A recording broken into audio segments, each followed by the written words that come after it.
ਸਤਿ ਸ਼੍ਰੀ ਅਕਾਲ ਜੀ।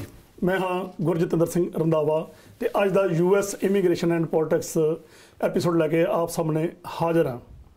ਸਾਡੇ ਵਿੱਚ ਅੱਜ ਇੱਕ ਵਾਰੀ ਫੇਰ ਵਿਸ਼ੇਸ਼ ਤੌਰ ਤੇ ਸਾਡੇ ਸਪੈਸ਼ਲਿਸਟ ਅਟਾਰਨੀ ਐਟ ਲਾ ਸਰਦਾਰ ਜਸਪ੍ਰੀਤ ਸਿੰਘ ਹਾਜ਼ਰ ਆ। ਤੁਹਾਡੇ ਸਵਾਲਾਂ ਦੇ ਜਵਾਬ ਵੀ ਦੇਣਗੇ। ਉਸ ਦੇ ਨਾਲ ਅਸੀਂ US ਪੋਲਿਟਿਕਸ ਬਾਰੇ ਵੀ ਗੱਲਬਾਤ ਕਰਾਂਗੇ। ਜਸਪ੍ਰੀਤ ਸਿੰਘ ਜੀ ਸਤਿ ਸ਼੍ਰੀ ਅਕਾਲ, ਸਵਾਗਤ। ਰੰਧਾਵਾ ਸਾਹਿਬ ਸਤਿ ਸ਼੍ਰੀ ਅਕਾਲ ਜੀ ਸਾਰਿਆਂ ਨੂੰ। ਇੱਕ ਤਾਂ ਆਪਾਂ ਪਹਿਲਾਂ ਆਮ ਤੌਰ ਤੇ ਕਰਦੇ ਹੁੰਦੇ ਸੀ, ਕੋਈ ਅਪਡੇਟ ਤਾਂ ਨਹੀਂ ਹੈਗੀ ਇਮੀਗ੍ਰੇਸ਼ਨ ਦੀ, ਕਿਉਂਕਿ ਸਾਡੇ ਕੋਲ ਅੱਜ ਸਵਾਲ ਬਹੁਤ ਹੈ ਜੀ। ਠੀਕ ਹੈ ਜੀ। ਜੇ ਕੋਈ ਇਮੀਗ੍ਰੇਸ਼ਨ ਦੀ ਕੋਈ ਅਪਡੇਟ ਹੈ ਤਾਂ ਪਹਿਲਾਂ ਤੁਸੀਂ ਉਹਦੇ ਬਾਰੇ ਦੱਸ ਸਕਦੇ ਹੋ। ਅਪਡੇਟ ਇੱਕ ਤਾਂ ਇਹ ਹੈਗੀ ਆ ਕਿ ਜਿਹੜਾ H1 ਤੇ ਇਹਨਾਂ ਨੇ ਮਤਲਬ ਬੰਦਸ਼ਾਂ ਲਾਈਆਂ ਨੇ ਜੀ, ਉੱਥੇ ਆਪਾਂ ਪਿੱਛੇ ਵੀ ਗੱਲ ਕਰਕੇ ਹਟੇ ਆ ਕਿ H1 ਦੀ ਜਿਹੜੀ ਸਪੈਸ਼ਲਿਟੀ ਆਕੂਪੇਸ਼ਨ ਨੂੰ ਚੇਂਜ ਕਰ ਰਹੇ ਆ, ਉਹਦੇ ਨਾਲ ਇਹ ਟਰਾਈ ਕਰ ਰਹੇ ਆ ਕਿ ਜਿਹੜੀ department of labour the veg ਹੁੰਦੀ ਆ ਵੀ ਕਿੰਨੀ ਜਿਹੜੀ ਸੈਲਰੀ ਦੇਣੀ ਹੈ H1 ਦੇ ਬੰਦੇ ਨੂੰ ਵੀ ਉਹ ਆਲਮੋਸਟ ਡਬਲ ਕਰ ਦਿਓ ਇੱਥੇ ਨਾਲੋਂ ਜੀ।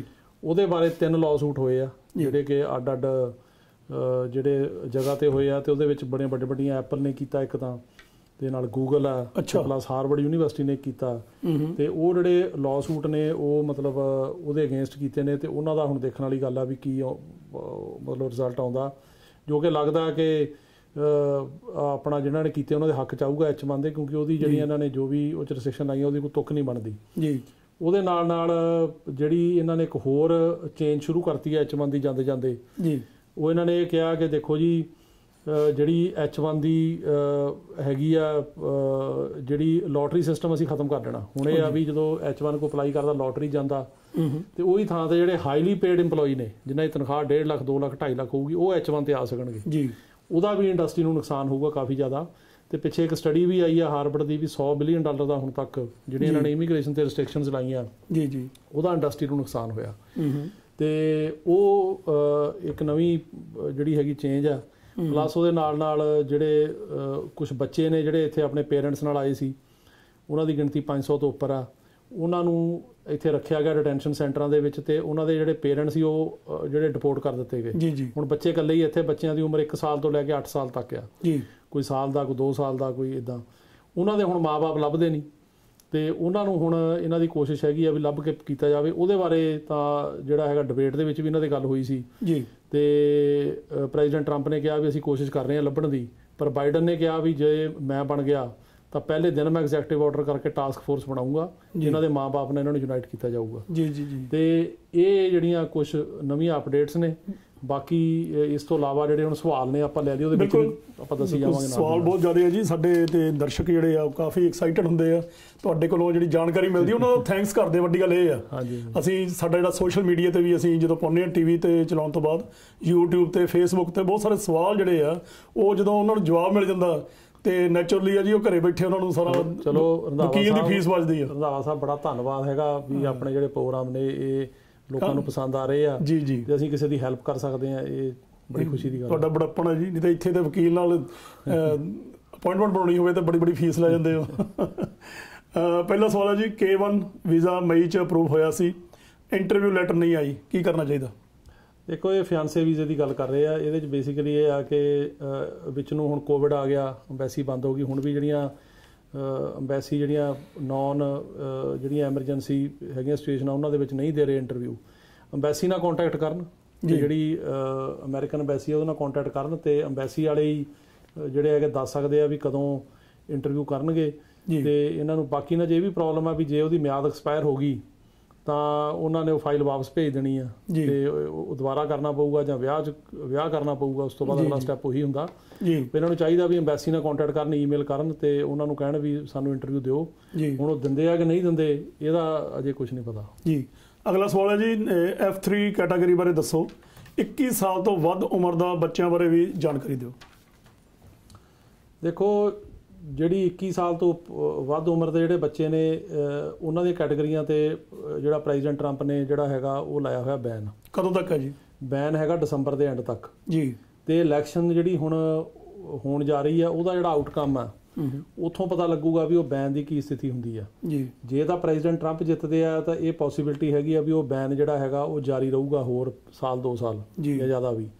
ਤੇ ਜੇ ਪ੍ਰੈਜ਼ੀਡੈਂਟ ਟਰੰਪ ਨਹੀਂ ਜਿੱਤਦੇ, ਬਾਈਡਨ ਜਿੱਤਦੇ ਆ, ਤਾਂ ਉਹਨਾਂ ਨੇ ਕਿਹਾ ਵੀ ਮੈਂ ਜਿੰਨੇ ਵੀ ਉਹਨਾਂ ਨੇ ਐਗਜ਼ੈਕਟਿਵ ਆਰਡਰ ਕਰਕੇ ਬੈਨ ਲਾਇਆ ਉਹ ਸਾਰੇ ਤੋੜ ਦੂੰਗਾ ਜੀ। ਤੇ ਫਿਰ ਉਮੀਦ ਹੈਗੀ ਜਨਵਰੀ ਤੋਂ ਇਹ ਬੈਨ ਖੁੱਲੂਗਾ। ਉਸ ਤੋਂ ਬਾਅਦ ਫਿਰ ਜਿਹੜੀ ਹੈਗੀ ਸਿਚੁਏਸ਼ਨ ਕਲੀਅਰ ਹੋਊਗੀ ਵੀ ਕਿੰਨਾ ਟਾਈਮ ਲੱਗੂਗਾ। ਅਜੇ ਇਹਦੇ ਬਾਰੇ ਕੁਝ ਨਹੀਂ ਦੱਸ ਸਕਦੇ। ਇਹਦੇ ਬਾਰੇ ਕੋਈ ਕੋਰਟ 'ਚ ਵੀ ਕੋਈ ਕਿਸੇ ਨੇ ਰਿਟ ਪਾਈ ਹੈ ਜੀ? ਨਹੀਂ। ਅੱਛਾ, ਅਗਲਾ ਸਵਾਲ ਹੈ ਜੀ, ਟਰੰਪ ਨੇ H1 ਵੀਜ਼ਾ ਬਾਰੇ ਕੀ ਨਵਾਂ ਐਲਾਨ ਕੀਤਾ? ਤੁਸੀਂ ਆਲਰੇਡੀ ਦੱਸ ਵੀ ਚੁੱਕੇ ਹੋ, ਮੈਂ ਤਾਂ ਕਹਿੰਦਾ ਵੀ ਇੱਕ ਵਾਰ ਰਿਪੀਟ ਕਰ ਦਿਓ। H1 ਬਾਰੇ ਇਹਨਾਂ ਨੇ ਆਲਮੋਸਟ 3 ਐਲਾਨ ਕੀਤੇ ਨੇ। ਪਹਿਲਾ ਐਲਾਨ ਤਾਂ ਹੈਗਾ ਜਿਹੜੀ ਸਪੈਸ਼ਲਿਟੀ ਆਕੂਪੇਸ਼ਨ ਹੈ ਜਿਹਦੇ ਤੁਸੀਂ H1 ਅਪਲਾਈ ਕਰ ਸਕਦੇ ਹੋ, ਉਹਦੀ ਜਿਹੜੀ ਡੈਫੀਨੇਸ਼ਨ ਕਾਫੀ ਕੀਤੀ ਹੈ ਰਿਸਟ੍ਰਿਕਟ ਜੀ। ਦੂਜਾ ਇਹਨਾਂ ਨੇ ਜਿਹੜਾ ਡਿਪਾਰਟਮੈਂਟ ਆਫ ਲੇਬਰ ਆ ਉਹਦੇ ਵਿੱਚ ਚੇਂਜਸ ਇਹ ਕੀਤੀਆਂ ਵੀ ਜੇ ਇੱਕ ਪੋਜੀਸ਼ਨ ਦੇ ਵਿੱਚ ਕੋਈ ਬੰਦਾ ਫਾਇਦ ਕਰੋ ਕਿਸੇ ਨੇ ਮੈਨੇਜਰ ਰੱਖਣਾ, ਉਹਦੀ ਇੱਥੇ ਤਨਖਾਹ 80,000 ਆ, ਜੇ ਬਾਹਰੋਂ ਮੰਗਾਉਣਾ ਤਨਖਾਹ ਉਹਦੀ ਡਬਲ ਹੋਏਗੀ। ਓਕੇ। ਤੇ ਉਹਦੇ ਕਰਕੇ ਜਿਹੜੀ ਇੰਡਸਟਰੀ ਆ ਵੀ ਤਾਂ ਕਿ ਇੱਥੋਂ ਬੰਦੇ ਹਾਇਰ ਕਰਨ, ਬਾਹਰੋਂ ਨਾ ਬੁਲਾਉਣ ਜੀ ਜੀ। ਤੇ ਇਹਨਾਂ ਕਰਕੇ ਇੱਕ ਲਾਅ ਸੂਟ, ਜਿਹੜੇ 3 ਲਾਅ ਸੂਟ ਹੋਏ ਆ ਅੱਡ-ਅੱਡ ਸਟੇਟਾਂ 'ਚ, ਤੇ ਉਹ ਕਹਿ ਰਹੇ ਨੇ ਵੀ ਗਲਤ ਹੈ, ਇਹਦੇ ਨਾਲ ਇੰਡਸਟਰੀ ਨੂੰ ਬਹੁਤ ਜ਼ਿਆਦਾ ਨੁਕਸਾਨ ਆ, ਤੇ ਇਹਦੇ ਨਾਲ ਉਹ ਕਹਿ ਰਹੇ ਆ ਵੀ ਸਾਡਾ ਬਿਜ਼ਨਸ ਖਰਾਬ ਹੋਊਗਾ। ਕਿਉਂਕਿ ਜਿਹੜੀ ਇੰਡਸਟਰੀ ਆ ਉਹਨੇ ਜੇ ਕੋਈ ਬੰਦਾ ਹਾਇਰ ਕਰਨਾ ਆਪਣੀ ਲੋੜ ਦੇ ਮੁਤਾਬਕ ਕਰਨਾ ਜੀ। ਜਿਹੜੀਆਂ ਅਮਰੀਕਾ ਦੀਆਂ ਕੰਪਨੀਆਂ ਨੇ ਵਰਲਡ ਓਵਰ ਇਹ ਕੰਪੀਟ ਕਰਦੀਆਂ ਨੇ, ਇਹਨਾਂ ਨੇ ਸਰਕਾਰ ਨੂੰ ਪੁੱਛ ਕੇ ਨਹੀਂ ਕਰਨਾ ਵੀ ਇਹ ਕੁਝ ਮਤਲਬ ਇੱਥੋਂ ਲਈਏ ਉੱਥੋਂ ਲਈ, ਇਹਨਾਂ ਦਾ ਆਪਣੀ ਡਿਮਾਂਡ ਦੇਖਣੀ ਵੀ ਇੰਡਸਟਰੀ ਨੂੰ ਕਿਹਦੀ ਲੋੜ ਆ, ਸਪੈਸ਼ਲਿਸਟ ਕਿਹੜਾ। ਜੇ ਹੁਣ ਉਸ ਫੀਲਡ ਦਾ ਸਪੈਸ਼ਲਿਸਟ ਬਾਹਰੋਂ ਮਿਲਦਾ ਜੀ ਤਾਂ ਇੱਥੋਂ ਮਿਲਦਾ ਹੀ ਨਹੀਂ, ਤਾਂ ਉਹ ਕੀ ਕਰਨ? ਤੇ ਉਹ ਡਬਲ ਤਨਖਾਹ ਦੇ ਕੇ ਹਾਇਰ ਕਰਨ ਨਾਲੋਂ ਤਾਂ ਉਹ ਫਿਰ ਬਾਹਰ ਹੀ ਉਹਨੂੰ ਹਾਇਰ ਕਰਕੇ ਬਾਹਰ ਹੀ ਕੰਮ ਕਰਾ ਲੈਣਗੇ। ਸੋ ਇਹਦੇ ਨਾਲ ਜੌਬਾਂ ਜਿਹੜੀਆਂ ਜ਼ਿਆਦਾ ਬਾਹਰ ਜਾ ਸਕਦੀਆਂ ਨੇ ਜੀ ਜੀ। ਸੋ ਇਸ ਕਰਕੇ ਤਾਂ ਉਹਨਾਂ ਨੇ ਕੇਸ ਕੀਤਾ। ਤੇ ਜਿਹੜਾ ਹੁਣ ਇਹਨਾਂ ਦੀ ਲੇਟੈਸਟ ਆਈ ਆ, ਜੋ ਜੇ ਕੀਤਾ ਨਹੀਂ ਇਹਨਾਂ ਨੇ ਪਰ ਕਰਨ ਜਾ ਰਹੇ ਆ ਜੀ H1 ਤੇ, ਉਹ ਹੈਗਾ ਕਿ ਜਿਹੜਾ ਲੋਟਰੀ ਸਿਸਟਮ H1 ਦਾ ਉਹਨੂੰ ਖਤਮ ਕਰਕੇ ਹਾਈਲੀ ਪੇਡ ਸਿਸਟਮ 'ਚ ਕਨਵਰਟ ਕਰ ਰਹੇ ਆ ਵੀ ਜਿਹਦੀ ਤਨਖਾਹ ਜਿਵੇਂ 2 ਲੱਖ 2.5 ਲੱਖ ਹੋਊਗੀ ਉਹਦਾ ਹੀ H1 ਕੀਤਾ ਜਾਊਗਾ, ਜਾਂ 1.5 ਲੱਖ ਤੋਂ ਸ਼ੁਰੂ ਕਰ ਦੇਣਗੇ ਵੀ 1.5 ਲੱਖ ਤੋਂ ਘੱਟ ਸੈਲਰੀ ਦਾ H1 ਨਹੀਂ ਹੋਊਗਾ। ਠੀਕ ਹੈ। ਤੇ ਉਹਨੂੰ ਇਹ ਮਤਲਬ ਉਹਦਾ ਖਤਮ ਕਰ ਰਹੇ ਆ। ਇਹ ਚੇਂਜਸ ਆ। ਅਗਲਾ ਸਵਾਲ ਹੈ ਜੀ, ਅਸੈਲਮ ਕੇਸ ਬਾਰੇ ਪੁੱਛ ਰਹੇ ਆ ਕੀ ਅੱਜ ਕੱਲ੍ਹ ਅਸੈਲਮ ਕੇਸ ਜਿਹੜੇ ਉਹ ਹੋ ਰਹੇ ਆ, ਖੁੱਲ੍ਹੇ ਆ ਯਾਨੀ ਕਿ, ਤੇ ਇਹਦਾ ਟਾਈਮ ਫਰੇਮ ਕੀ ਆ, ਕਿੰਨਾ ਕੁ ਟਾਈਮ ਲੱਗਦਾ? ਰੰਧਾਵਾ ਸਾਹਿਬ ਜਿਹੜੇ ਅਸੈਲਮ ਦੇ ਕੇਸ ਨੇ ਉਹ ਚੱਲਦੇ ਨੇ, ਉਹਨਾਂ 'ਚ ਕੋਈ ਜਿਹੜਾ ਬੈਨ ਵੀ ਨਹੀਂ ਲਾਇਆ ਪ੍ਰੈਜ਼ੀਡੈਂਟ ਟਰੰਪ ਨੇ, ਕੁਝ ਨਹੀਂ। ਤੇ ਜਿਹੜੀਆਂ ਕੁਝ ਚੇਂਜਸ ਜ਼ਰੂਰ ਕੀਤੀਆਂ, ਪਰ ਅਸੈਲਮ ਦੇ ਕੇਸ ਜਿਹੜੇ ਨੇ ਉਹ ਤਾਂ ਪਹਿਲਾਂ ਤੋਂ ਆਪਾਂ ਅਸੈਲਮ ਆਫਿਸ 'ਚ ਕਰਦੇ ਹਾਂ, ਉਸ ਤੋਂ ਬਾਅਦ ਜਿਹੜੇ ਫਿੰਗਰਪ੍ਰਿੰਟ ਹੁੰਦੇ, ਫਿਰ ਇੰਟਰਵਿਊ ਆਉਂਦੀ ਆ। ਅੱਜ ਕੱਲ੍ਹ ਕੋਵਿਡ ਕਰਕੇ ਇੰਟਰਵਿਊਆਂ ਘੱਟ ਆ ਰਹੀਆਂ ਉੱਥੇ ਵੀ।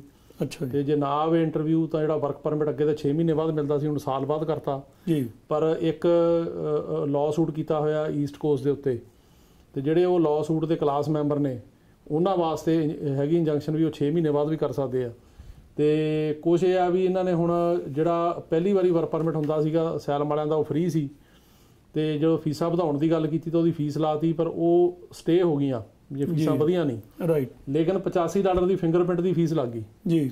ਸੋ ਜਿਹਨੇ ਵੀ ਰਿਨਿਊ ਕਰਾਉਣਾ ਹੁਣ ਆਪਣਾ ਵਰਕ ਪਰਮਿਟ ਅਸੈਲਮ ਦਾ ਜੀ ਜੀ, ਤੇ ਜਾਂ ਕਿਸੇ ਨੇ ਪਹਿਲੀ ਵਾਰੀ ਕਰਨਾ, ਉਹਨੂੰ $85 ਐਡ ਕਰਨੇ ਪੈਣਗੇ। ਜਿਵੇਂ ਅੱਗੇ ਜਿਹੜੀ ਫੀਸ ਸੀਗੀ ਰਿਨਿਊਅਲ ਦੀ, ਜਿਵੇਂ ਕਿਸੇ ਨੂੰ 2 ਸਾਲ ਦਾ ਮਿਲਿਆ ਉਹਨੇ ਦੁਬਾਰਾ ਲੈਣਾ ਵਰਕ ਪਰਮਿਟ ਰਿਨਿਊ ਕਰਾਉਣਾ, ਫੀਸ ਸੀਗੀ 410 ਜੀ, ਹੁਣ 85 ਐਡ ਕਰਤੀ ਨਾਲ ਫਿੰਗਰਪ੍ਰਿੰਟ ਦੀ। ਓਕੇ। ਸੋ ਹੁਣ ਫੀਸ ਹੈ 495 ਜੀ। ਤੇ ਜਿਹਨੇ ਪਹਿਲੀ ਵਾਰੀ ਅਪਲਾਈ ਕਰਨਾ ਉਹਨੂੰ ਜਿਹੜੀ 410 ਤਾਂ ਨਹੀਂ ਲੱਗਣੀ, ਪਰ $85 ਫੀਸ ਲੱਗੇਗੀ ਜੀ ਜੀ ਜੀ। ਸੋ ਇਹ ਜਾਰੀ ਆ। ਬਾਕੀ ਆ ਵੀ ਅਸੈਲਮ ਦੇ ਕੇਸ ਜਿਹੜੇ ਹੁਣ ਜਿਹਦੀਆਂ ਵੀ ਇੰਟਰਵਿਊਆਂ ਹੋ ਰਹੀਆਂ ਨੇ ਕੋਰਟਾਂ ਦੇ ਵਿੱਚ, ਖਾਸ ਕਰਕੇ ਪਾਸ ਹੋ ਰਹੇ ਆ, ਗ੍ਰਾਂਟ ਹੋ ਰਹੇ ਆ ਜੀ।